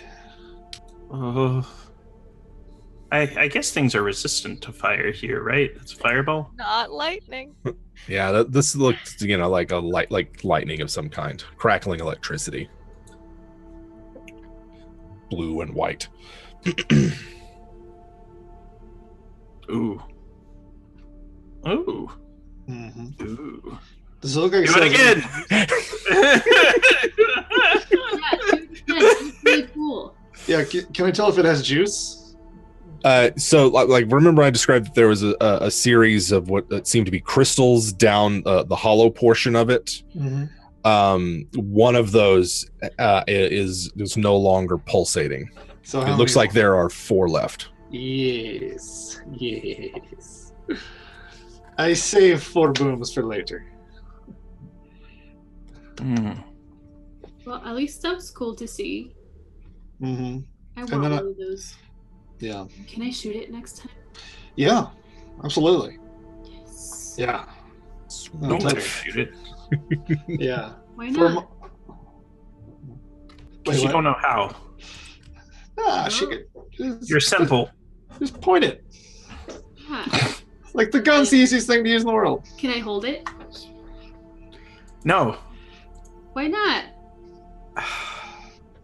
You haven't earned the right yet. You haven't demonstrated you understand the safety precautions. You You get mad really easily. No, I Gildan. don't. When you get mad, you're hard to reason with. Gildan, You're like, don't- oh, I don't. What is? Do I really go? yeah. And then But why? it's the way they built you. Everybody make me a perception test. What do you Yeah, mean? I was looking specifically to see if people were coming to get us after. Uh-huh. I got a 21. 16. 12, 16, 21. I got a 10. I'm too busy. 16. I did not get a 21. I got an 18. Okay. I'm too 16 and busy. 18 are good. Too busy playing with my firm, hard, long weapon. There you go, folks. It's Assault Balloos. There- Blue is glowing with pride. those of you who rolled the 16 and the 18 can indeed hear something coming down from the Badlands. It sounds like a whole mess of something.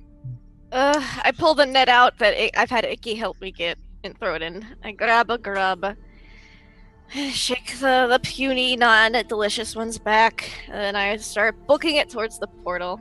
Okay. We should leave, and I drag Icky with me because she's still really out of it. Mhm. She must be supervised in this state. Right. She needs a minder, an attendant. All right. So, and then 16 Ellie was what 16 got, yeah. I got a 12. Oh, the 12. Okay, I misheard.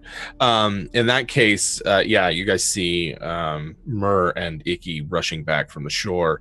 Gildan, you're closer to the highlands. You hear it much more We should go distinctly. now. I'm, yeah, real fast. I know that's not real fast. Okay, so can I ride Skitter Step? Ooh, Skitter wait, Step's yeah, 'cause it's a beast. I'm medium- small. Yeah. Yeah. I mean, it's gigantic, right? It's like 4 Yeah. feet long. Yeah. You can ride it. Awesome! Oh, Woo! On I'm the just boat, scarfing down on the this trains. meal before we leave because it always tastes better in hell. Yes. Soul grubs are best fresh anyway. Mm. So I imagine, is it dignified? She's trying to make it dignified, but Okay. she is in a hurry, so Right. she's basically just deep throating this soul grub real quick. on the way. Yeah. Things are getting spicy. Right. This is WebDM Twitch After Dark, ladies and gentlemen. Here we are.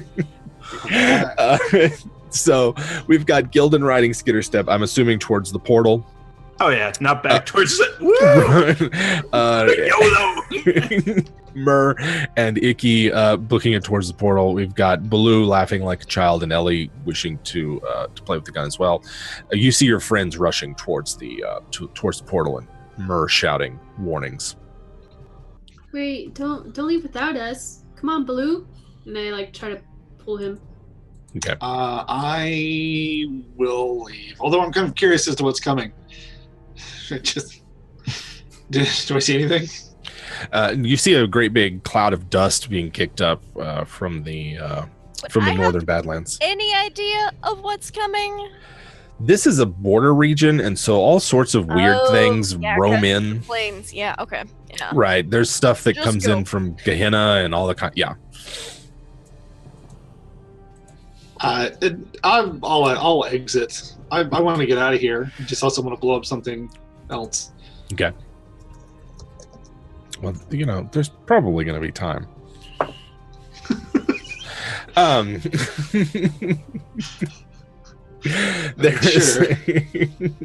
There is a brief moment of pressure as you pass between the two worlds, and if you'll recall, the portal on the other side is about 2 feet off the ground. So, dexterity check is going to be needed to maintain your footing as you land, having exited the portal. I got a 5. Check your safe. Check. 22. Oh. 22. Nope, still 5. 5. I got an 11. 11. Not high. 8. 8. It looks like Ellie and Gildan unceremoniously are, faceplant as they come out of the portal. Both Baloo and Myrrh manage to land on their feet.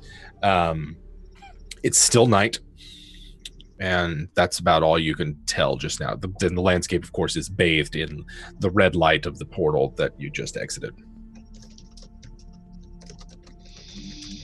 Where were we running? Is there something?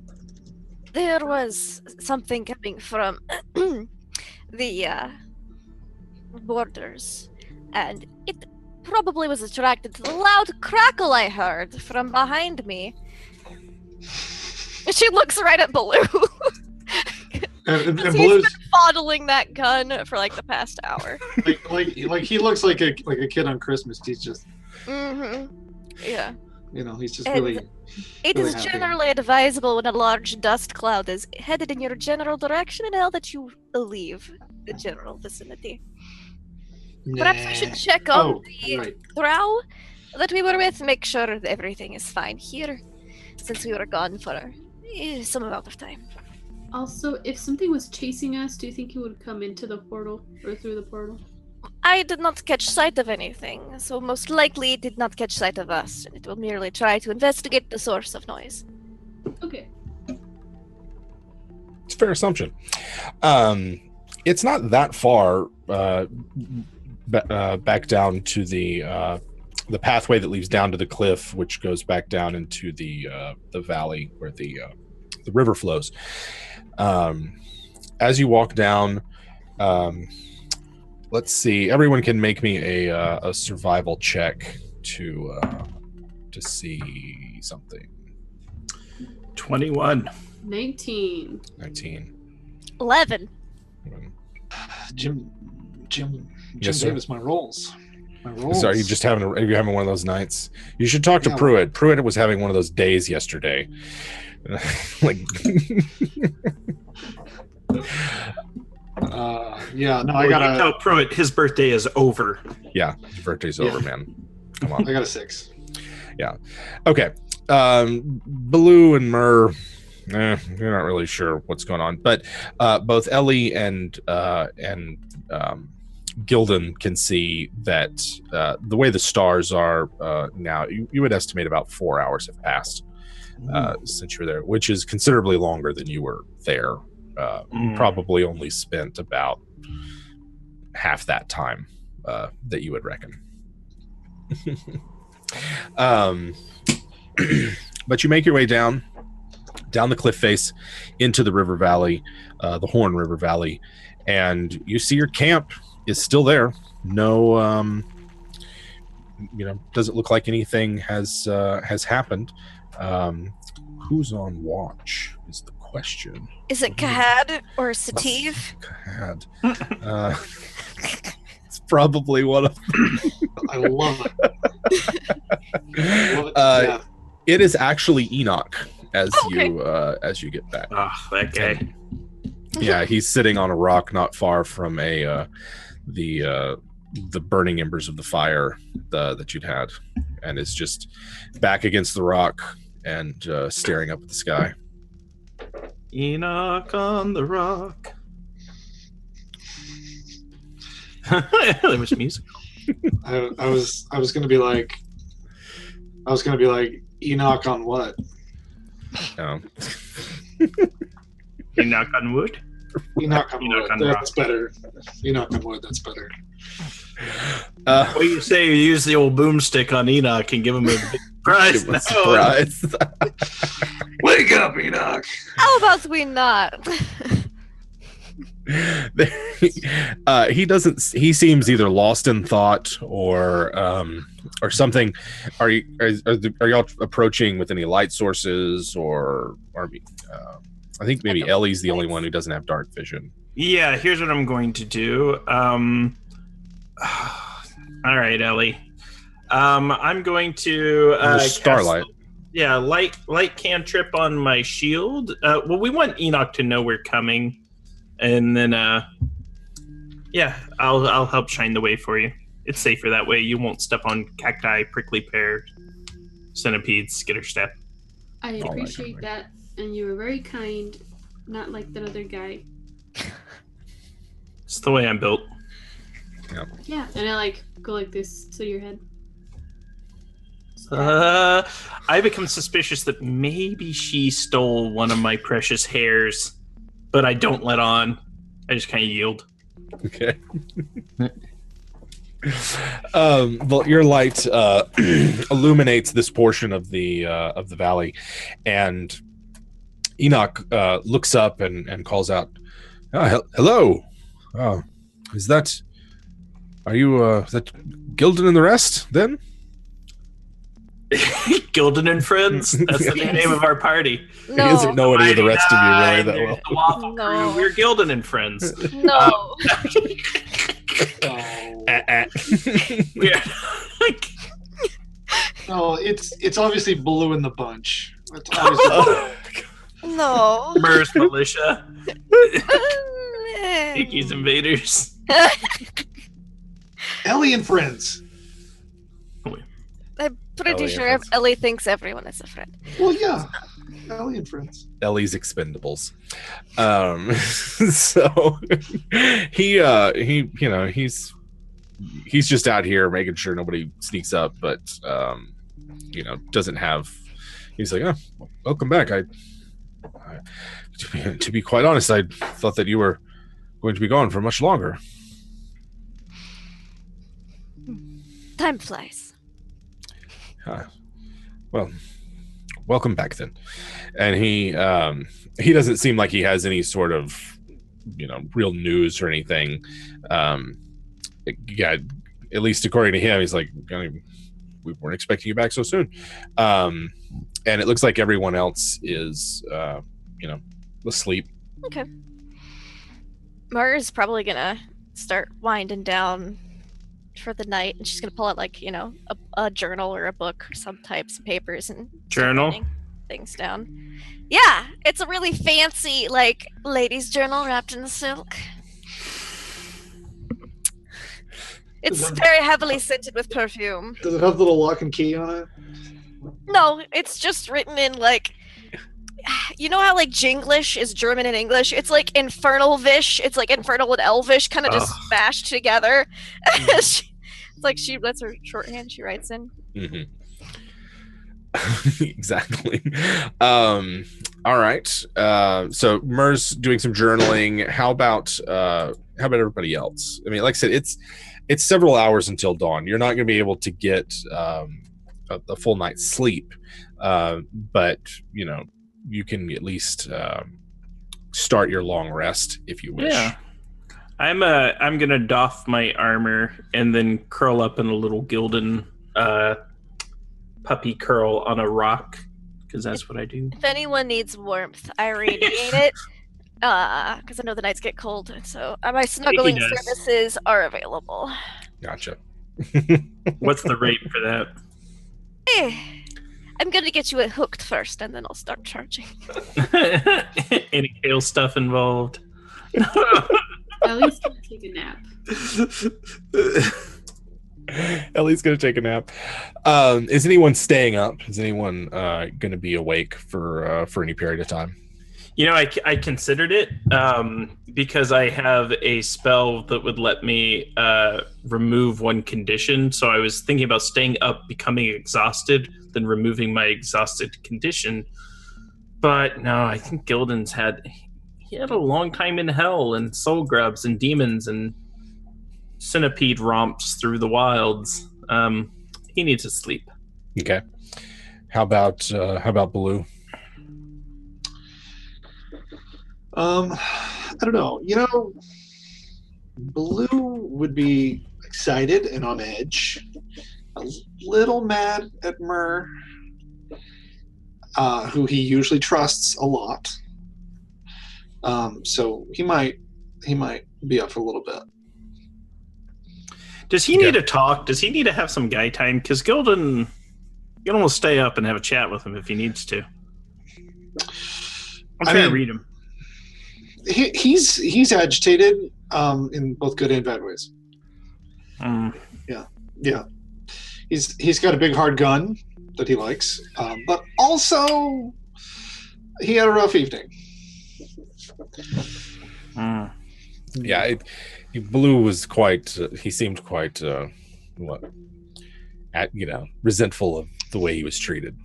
Yeah, that and it's like there's got to be a roller coaster for your ego or whatever to go from I can't do anything to wow, this is a big explosion. You know, Myrrh's just snuggling Ellie. All right. Gotta keep the human baby warm. She's a little gone. That's true. She looks sickly. Is she sickly? I examine her. I pull down her eyes, kind of look at. She's trying, like Show you're me just your you're like trying to fall asleep. Gildan's messing with you. Like, goblin pawing her face. Come here, you. I swear she's not. She ate a lot while we were in hell, so I feel When was like... the last time you urinated? Dehydrated? Come on. No, I'm not dehydrated. What color was it? I don't remember. All right. Go to bed. Go to sleep. I love you. Just snoring. I need Baloo to make me a perception check if you're going to be awake for a while. I've got inspiration, right? Yes. Okay, can I re-roll this? It's like Sure. It's like the 5th 2 I've gotten tonight. Oh no. I'm gonna roll one of my loaded dice. You know, one of those that you're just not sure. Oh, sure, right. Like the ones where with the clear numbers on it. No, just. You mean one of those? Yeah. This is quite tell what's going on. It's my 90s White Wolf dice. Nice. All right. Oh no. And White Wolf made D20s? It's just Insiders. yeah, it's just like plum and black and gold. I get you. 21. From across the river, Mm-hmm. Baloo can see moonlight reflected on something small and circular amongst the rocks. You see it several times. Small and circular. Yeah. Sort of like the moonlight hits it, reflects it back at you. I'm not going to shoot it. I rolled. But I am. Can I get closer? You'd have to swim across the river, and it's on top of the cliff on the other side, right? So you're on basically the north shore of the river. You've hidden behind some rocks and others. The fire's burned low, that kind of thing. But you're there on the other side, the south shore, up the cliff, is where you see this reflection, this circular reflection in the moonlight. I mean, like Josh is getting a mental image of what this could be.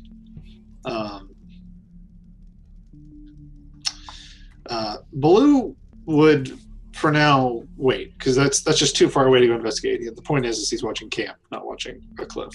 Right. So he's going to stay and keep an eye on that. Okay.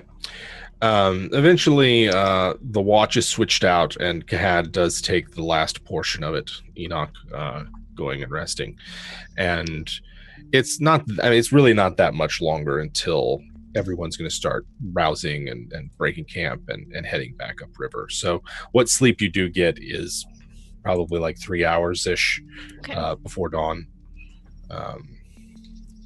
So not a long rest. Not a long rest, but Okay. time spent in the boat is light activity, and so a long rest, it won't be that much longer into the morning that you guys will finish your long rest. Or, feel like snoozing in the canoe. But if you don't try to catch that rest somewhere else, you will have a level of exhaustion until you can get... Mar's going to snooze in the canoe a little bit. Okay. She wants her spells back. Okay. Yeah, Same. That would be nice. All right. Then there's some polite pleasantries exchanged in the morning as everyone wakes up, and the drow set about... Can Mar cook breakfast for everybody? With what rations see we why have? not. Yeah. Yeah, she'll cook a nice little meal for everybody. Okay. Is it And soul she'll try to grab? make it even... No, it's not soul grub. I ate that when we were still in hell. Okay. But seeing the kind of foods that Ellie likes and being concerned that she does look a bit sickly constantly, she's going to try to make whatever cooked for Ellie's portion at least kind of taste maybe somewhat similar or more appealing to her, so she'll actually eat. I'm going to try to outdo her. We're going to do a morning cooking contest, and I want to do some cactus kebab. Okay. There, squeeze some juices. There you All go. right. So some of you must go like foraging up and down the river then to get some Sure. ingredients. Okay. I'll get some stuff off the drought too. Be like, I just need to borrow some of this. It is fine. I get some of the nicer rations for my Nicer rations. No, those are drought rations. That's like fungus. They're like bad. Like, so I'm gonna get the drow are on the surface crop. now. Yeah. They're like dried. I'm noodling in the river. Like I'm gonna noodle with my fingers and try to catch fish up my arm.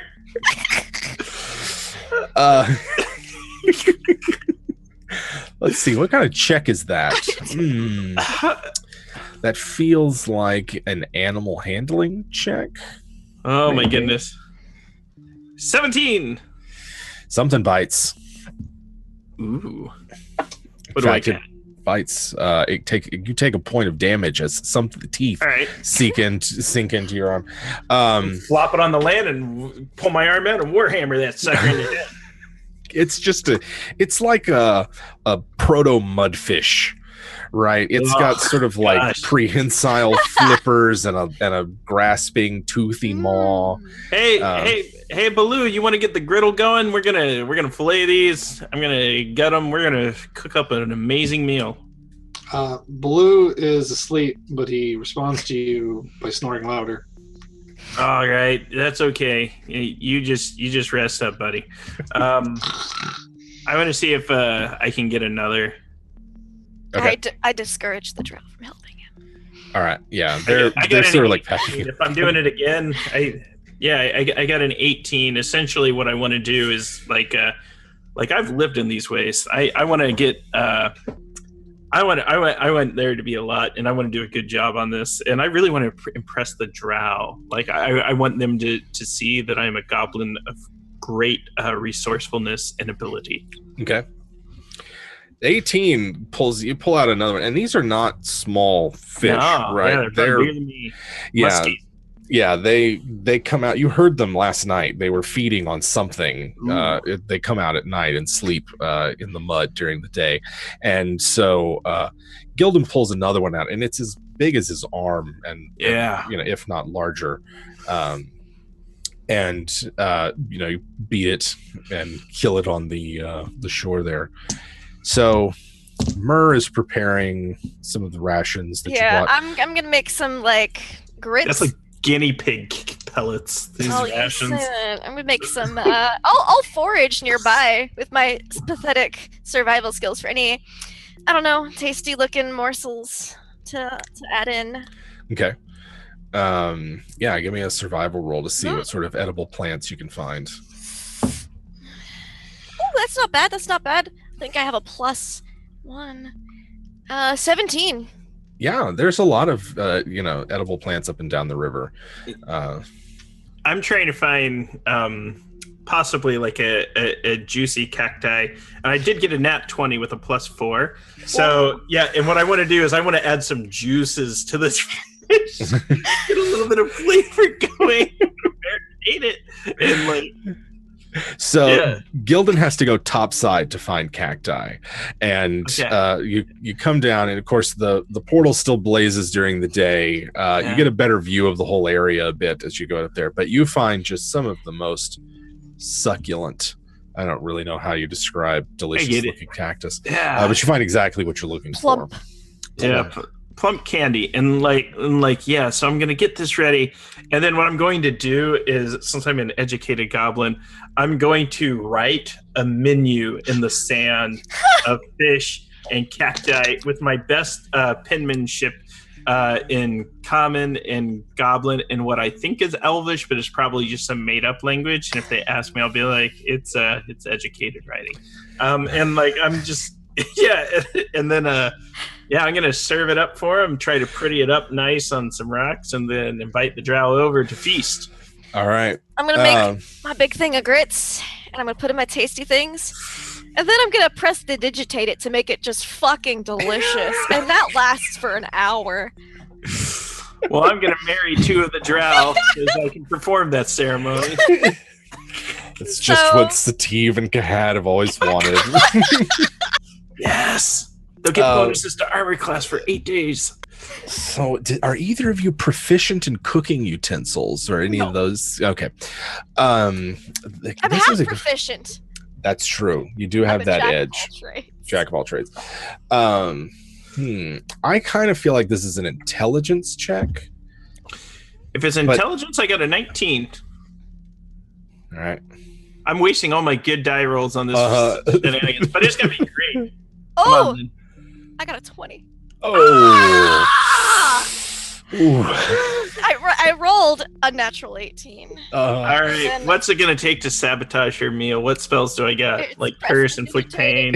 It's delicious. It is. Herbalism kit. Oh, I spilled ink all over her grits. It's like cheese grits with it's like Cajun style. It's spicy. It's delicious. Spicy.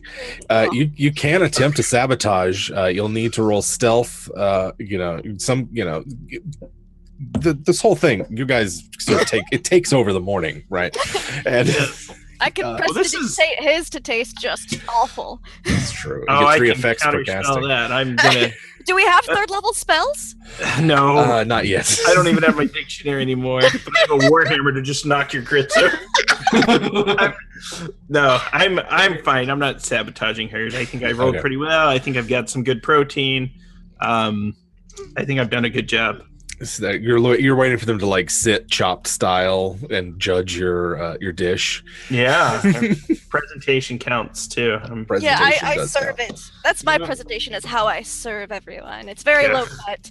That's what I. Yeah, that's what I see. So mine's low cut too.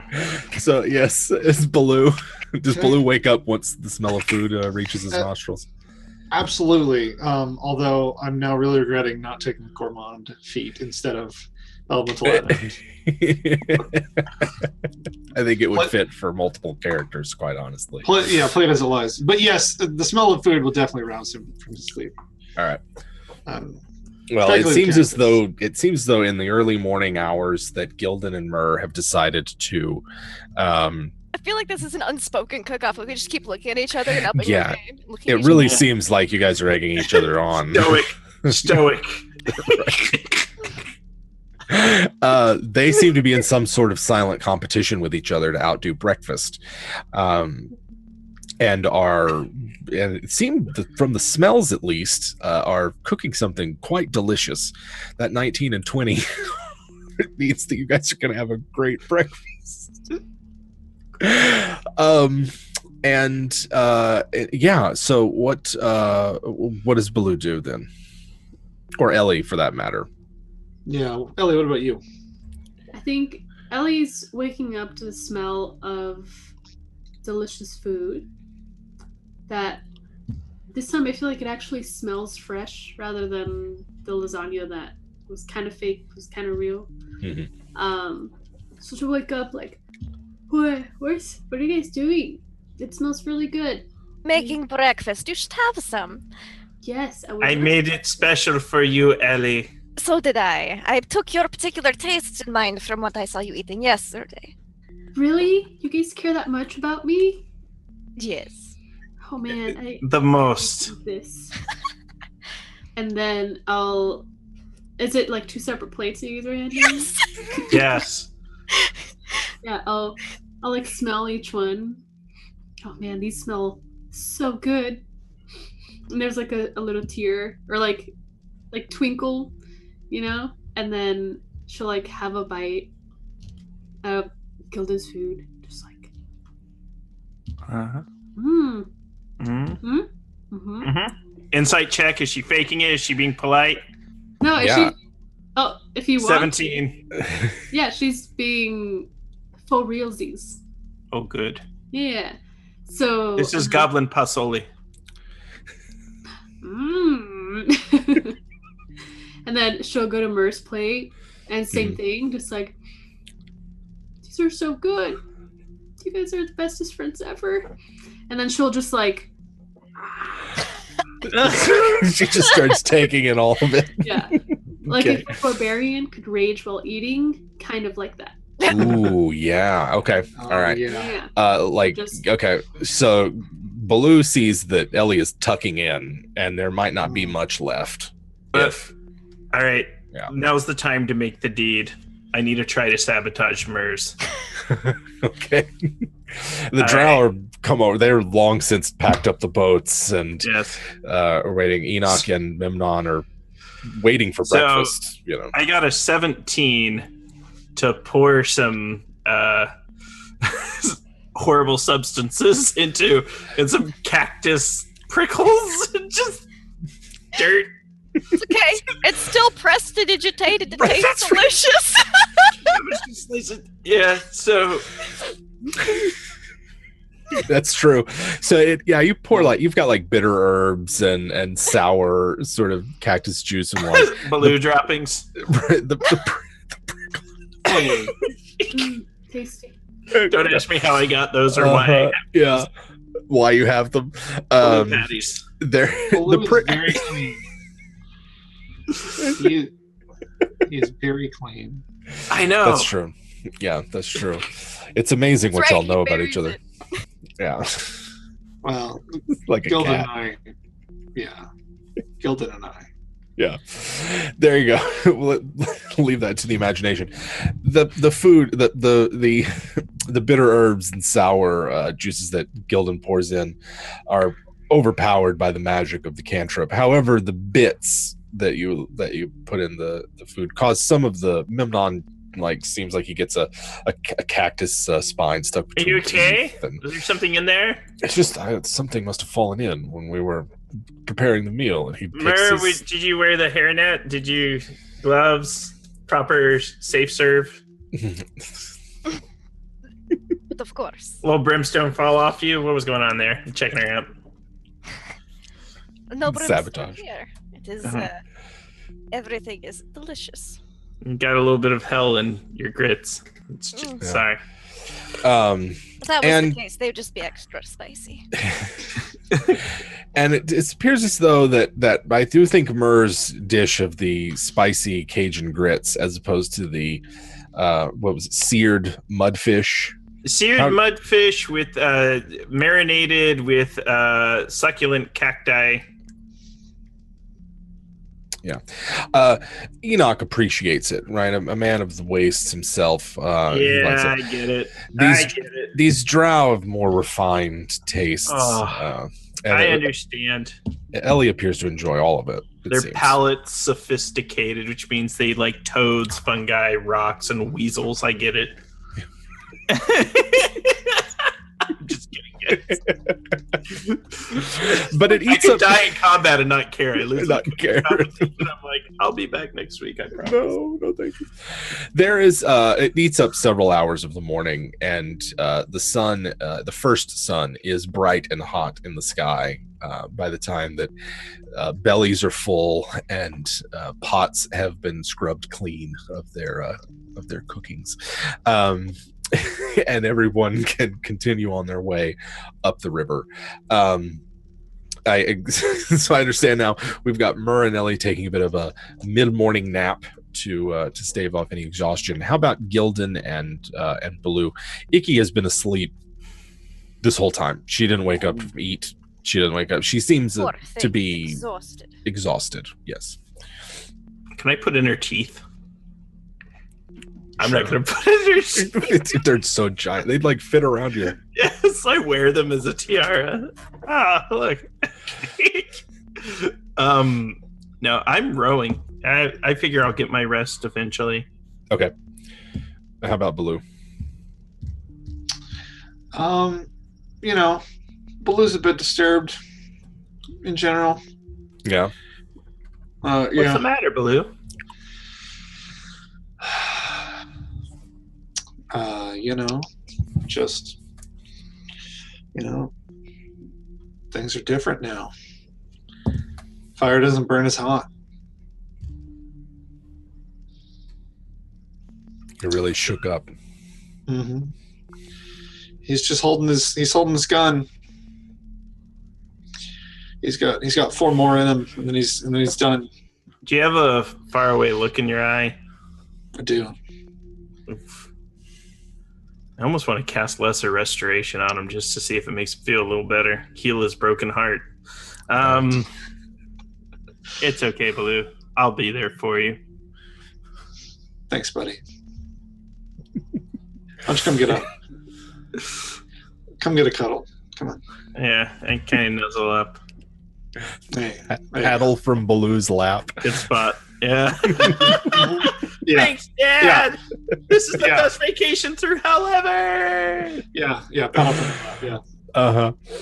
I like All right, so here we go.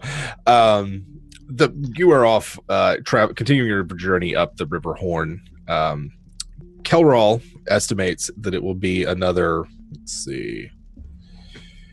By the end of 3 days, you'll be within Drow territory. There's a small outpost on the edge of it, similar to the one that's on the outpost of the Fellowship's lands. So it's 3 days, and hopefully, according to Kelral, there is no issue as we navigate the waters. Several times we will have to disembark and carry the canoes over rapids, but it is no trouble. We are quite experienced at it. Excellent. Well, then let us be off. And so you continue your journey up the River Horn. At this point, I'd like to get an idea of what these, what y'all do on these 3 days. The journey itself is not particularly arduous or bad. It's actually quite pleasant. The canyon walls shade the river quite adequately, and it never gets as hot as it does topside. There's always nice sort of lush greenery along the riverbanks, and like I said, several times you do have to get out and carry the canoes along the shore, as not risk running them aground on the rapids that they have. So give me an idea what 3 days on the river is like for the party. We'll say that Ikki kind of keeps to herself for the most part after she wakes up later that first day. I sing a lot. That's Okay. what I do when I travel the waste. 1, it lets strangers in the waste know I'm around. 2, it sometimes scares predators off. 3, it lures interested parties in. Okay. Or would play accompaniment music for Gildan, well, whenever he's singing, and try to get to know the NPCs a little bit better.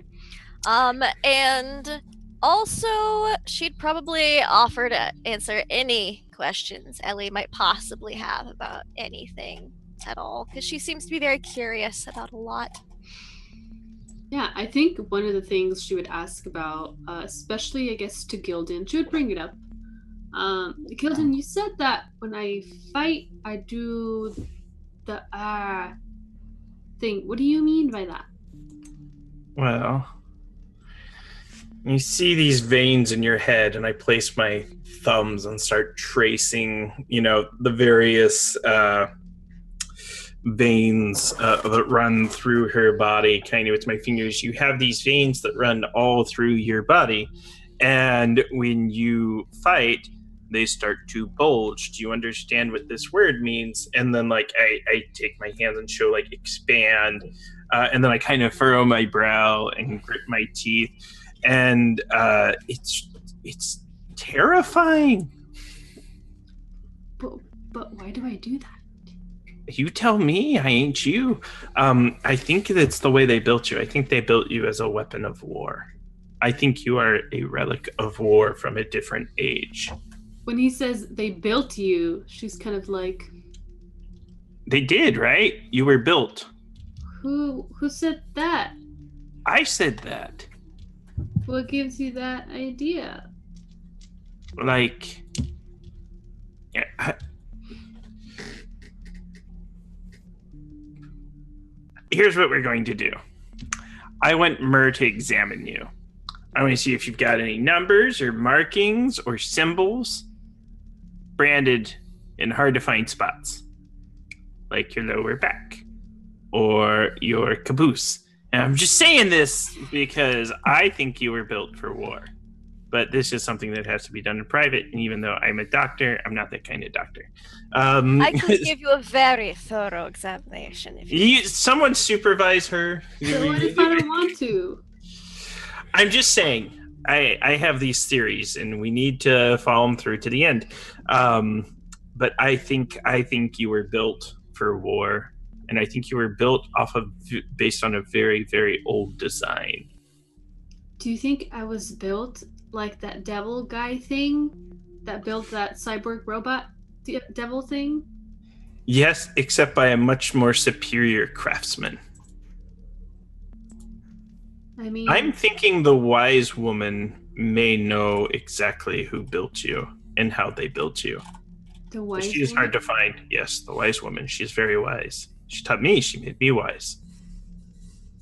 Well,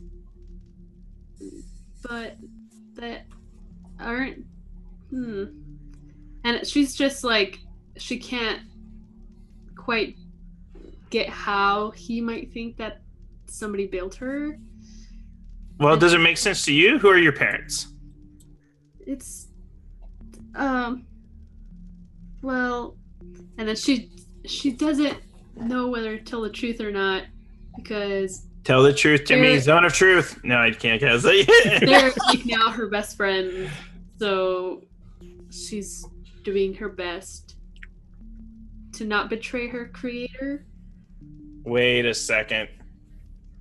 So, but you guys don't know that. All right, so that's the way you're gonna play, eh, Ellie?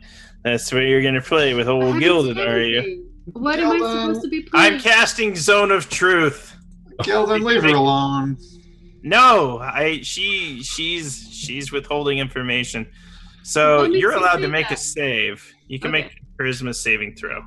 Can I step in there and get Ellie out of the zone of truth? No, you're gonna have to answer the zone of truth too. That is fine. I'm quite it's confident static, right? in The my zone of charisma truth. Saves. I can look up real quick. Yeah, I got figure around a vessel, but the idea here is that we're all gonna come clean and get our big feelings out. That's really what the zone of truth is about. All right. Yeah, it's like this is like setting up camp on the first night, right? Okay. Like you guys are off the canoes, set up. You know, no one's seen anything, any signs of danger or anything for hours. Yeah, Big Papa Baloo's gonna step up. He's not gonna stop him, but he's gonna Look. He's gonna give him a look. And Ellie, if you want to speak very quietly. Chat's very concerned about me. Guys, I just want Ellie to tell the truth. And I don't want Baloo to like shoot us with his gun. He's scaring me. Well, it's not. There's a small chance it could happen. Wow. It's not that I'm gonna lie to you. What if I just choose to keep my personal life to myself? It's a live omission. Ellie, I need you to come clean. Who are your parents? Did you cast it? Yeah. Yeah. Who's passed their saving throw? Ultra charisma save. Yeah. What kind of save? Charisma? Yeah, That's charisma save. I failed. So on a fail, You cannot speak a deliberate lie. That's all that it says. 25. 25. And Gildan knows whether you passed or Go to failed. charisma. Mur tells the story of how she seduced my goblin mother, and like, Yes. what did Ellie get? I got a 12. I think that's what you needed to get, dagnabbit. Really? Yeah. Yeah, I think so. Okay. So All right, I need to let you know we're all friends here. So, Ellie, yes. I was raised by essentially the goddess of witches, and I lived in her house that sat on 2 chicken legs, and she used to hurt me. She used to do horrible things to me. Why? Because that is her very nature. And she sent me off into the waste when I was like 6 years old for like a long time. And it made me what I am. I did not know my parents, but she was the only family I knew. Tell me about your family. Well, I know it's hard. You're not betraying anyone, though. We're all friends here. Who said I was betraying anybody? You're not. Well, you're just so quick to assume things, aren't you, Gildan? I made you a beautiful breakfast. You did. So did I, and I am not pressuring you to tell them. Hers a cacti. Yeah. Exactly. She's not pressuring me. That is because Mur wants to live in a fantasy where she is allowed to deceive and all I'm saying, Ellie, is I have no idea what you're talking. curious Yeah. who built you and what you were built for and why you get so mad in combat. Does Gildan actually think she was built? I think she was built or manufactured or constructed by something because where are the humans? I think she was cloned out of the remnant of like some ancient warrior. I think that they used to war all over the land, and I've had visions, and I think her people kind of led to the destruction of the paradisical place. These are just Gildan's thoughts. And that doesn't mean Ellie did those things, and I'm not judging her at all. But if she was built for war, I'm worried someone's going to come looking for her. Well, first of all, about what you said about Mur, her deceiving people, I really doubt that. I've known her for roughly And not like a couple of days, and I think I would know better. And I would totally know if Mur was trying to deceive people. Because she's just so kind, and she's sweet, she makes delicious breakfast, and she would never.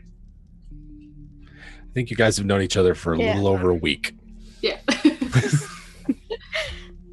Yeah, so it's been about 7 days, and She's evil. look at her. That's not bad. Does that look like a face of evil to you? It looks like the face of a devil. A That's fiend. That doesn't mean she's bad. That simply means she comes from hell. Lots of decent people come from hell. Not good. Decent. Not good. Decent folk. Salt of the earth. yeah, like that. Man, everyone in chat, they're calling me the Goblin Bully. I'm just trying to I'm trying to get to the truth of the matter. That's because you are a goblin bully. Oh no, it isn't. No. All right, it's fine. It's fine. I revealed all my Strife and secrets. It's okay. I have nothing to hide. Ellie, Gildan, yeah. you're not ready. You're not ready to share. I get it. I think if we're being honest, Gildan and Blue failed his check. Says, I think if we're being honest, I think maybe you put a little too much value in secrets. Oh, that's an opinion. Yeah. No. You're right. You're right. I'm sorry. I haven't been the same since my dictionary was stolen. And It's right. And you're upset You're right. about that, right? I am. I had my property and like it went Do you missing. need And some like, comfort? Yeah. I do. Gildan's starting to get a little hashtag goblin bullies. I'm gonna get run off the internet again. Yeah, I start to tear up in a lot of this. Gildan.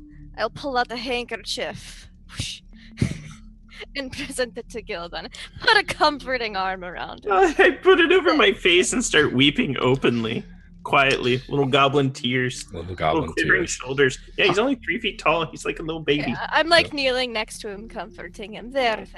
Yeah, I will I'm also. just so worried for her. She's sick all the time, and she gets mad when she fights, and we make her fight, and she's so sweet, and I don't want her to suffer anymore. Your intentions are good. Your intentions are good. I know, but my methods are wrong. No, it's okay. No, it's okay. It's all right. Listen, Gildan. You haven't failed anyone. I know it was hard for you to tell the truth and talk about your past. That's okay, because I don't want to cause any discomfort or. It's gonna be like second zone of truth. No, I'm an open book. we know. That's your nickname, the open book. Oh. Oh. That's cold. You might be right about something. I think Guild needs a timeout. Come on, Ellie. Keep Banned going. from my own channel. Keep going, Ellie. Yeah, keep going. But it's. I don't know how you found out I was created, because what if I just happened to be born out of stuff, somebody, people, things? What people? There's more like you? I don't know. Well, okay, fine. We've been best friends for 7 days. That's a really long time.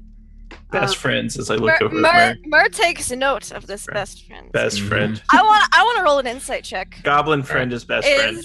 Is it best friend? That's a natural 20. Whoa. What do you mean? I can't answer that question. Yeah, Ellie. Does I get the feeling that you're like he genuinely is your best friend? Or You guys are all my best These friends. baby. oh, okay. We're all baby's your eyes. best friends. Yeah. Okay. Like, as a collective, you're now stuck with Ellie forever. Yeah.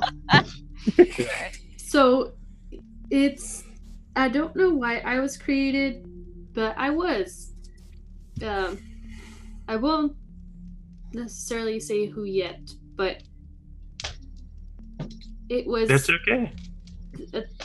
a person that did like a kaboom and stuff, and then I was created. When a mommy wizard kaboom, a daddy wizard It is what some people call it. Kaboom. That is Yeah. many Kaboom? words. kaboom goes Yeah. the dynamite. But, Yeah. but I've never I've got- had a mom. Yeah. So I don't know how that necessarily. Sometimes they don't stick around. What's your midichlorian count? Sorry. If you like, I could still give you that full body inspection. Yeah. It'd make you feel better. No, I that's just think she's okay. branded and has a number. I mean, Someone's tracking her. I don't know. I just tracking me. I mean, and she like just goes into like a deep thought, like maybe. But no, I really don't think so. Maybe I don't really know what my mission is once this person let me out of their sight. But I just don't know what's going on when I fight things. Did they let you go because they wanted you to go, or did they let you go because they were trying to get rid of you? The first I know. one, I Okay. think. I hope. I Well, don't know why anyone would want to get rid of you. we'll take care of you, Ellie. Whatever you need, wherever you're going, whatever your mission Whatever you need. is. Her business is your pleasure. Yep, that's the slogan on my Right, yeah. my business is your pleasure. You guys are really kind, and I felt kind of bad not telling you guys where I kind of came from, but I don't really know a lot about the world, and I'm glad you guys accept me for who I am. Mm-hmm. Baloo, is there anything you'd like to talk about? I mean, you got me under your spell, Gildan. Ask me anything. AMA. What happened in hell that changed you? I had no fire. I mean, I had fire, but it just wasn't doing anything. Yeah, it's a performance issue, I guess, but I feel like there's something else there. Mm. Yeah. I bet you have the fire now, right? Like, outside of hell, have you tried it? No, but it might not be the same. Why don't you try it, and you can burn me a little, and if it hurts, you'll know that your fire's back. Give it a shot. Okay, buddy. Yes, I do will. not test this on me. It would be very inefficient. I will produce flame and hover it close to your arm. All right, I'm gonna touch the fire. How badly does it hurt me? Roll damage. Yeah, I can cure it. I got cure wounds. 7. It seems pretty bad.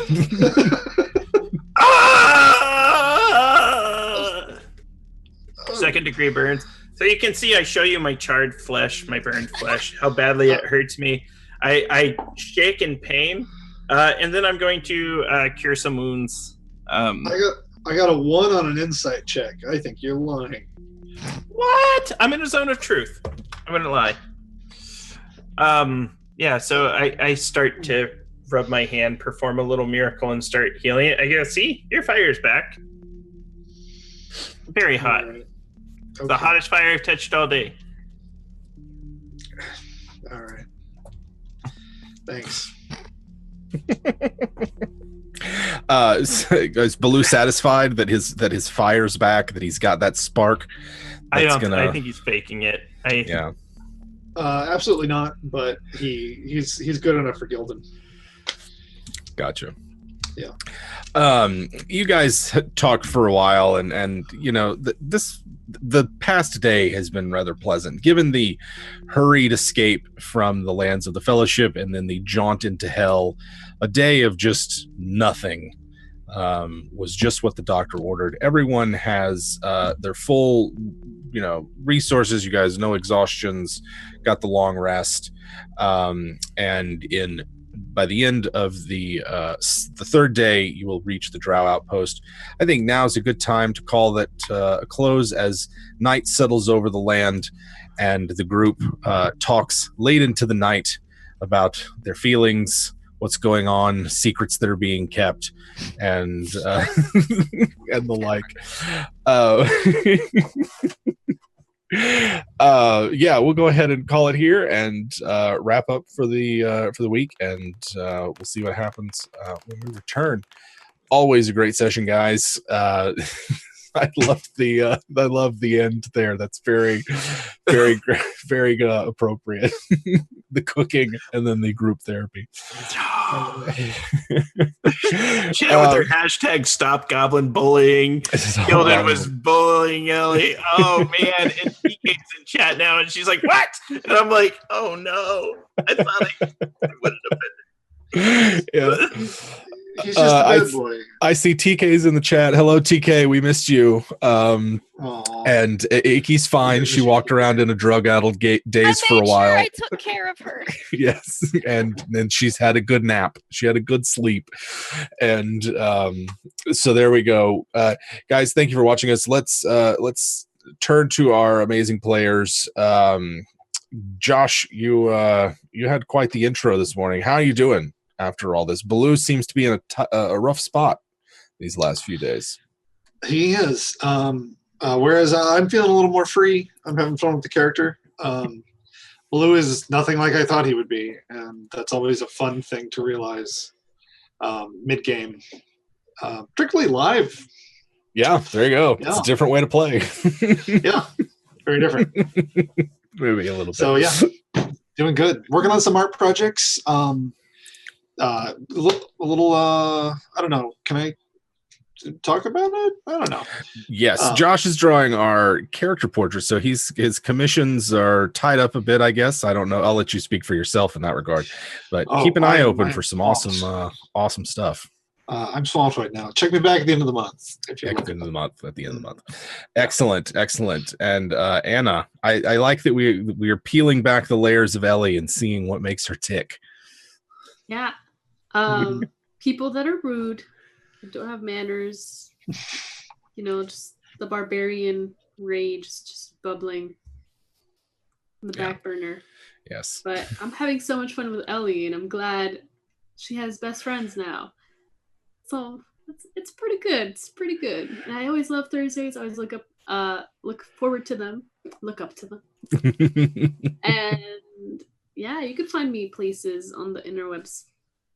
Yeah. Cyborg Pizza on Twitch, and then just all the links are there. There you go. Yeah. Cyborg Pizza on Twitch. There you go. And Lindy, how do you find yourself after today's session? Myrrah had a great time. I mean, she was in her element. She's like, yeah, this is like my home away from home. Hell, love it. This is the best. Man, delicious, tasty soul grubs. Awesome. Making sure to succeed on that zone of truth save. I'm an open book. I think it's fine. Yeah, no, that was great. I loved it. I loved the bonding that the party had a little bit today. I'm glad we got Icky back and that she's no longer mind controlled. Yes. Very glad about that. And I can't wait for next week to see what happens once we introduce our favorite lizard folk and all the stuff that's happened. And yeah, you can find me online at LaughLoveLindy on Twitch and Twitter. I do a lot of Dungeons & Dragons stuff and other stuff. Sunday nights, you can find me on Grimjack21502's channel doing Pulp Cthulhu. It's super cool. There's lots of Nazis. We punch them. Tuesdays, Domes and Tentacles podcast gets released. It's by Encounter Roleplay. You can find it on iTunes, and it's really cool kind of Cthulhu radio drama. Tuesday nights, my channel, currently running Out of the Abyss. It's exciting. We're fighting demons. Wednesday afternoons, Encounter Roleplay. Call of Cthulhu. I'm an 86-year-old knitting occultist. It's great.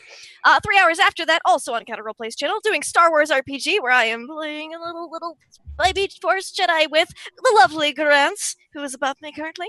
Then here every Thursday, playing this because it's super awesome and cool.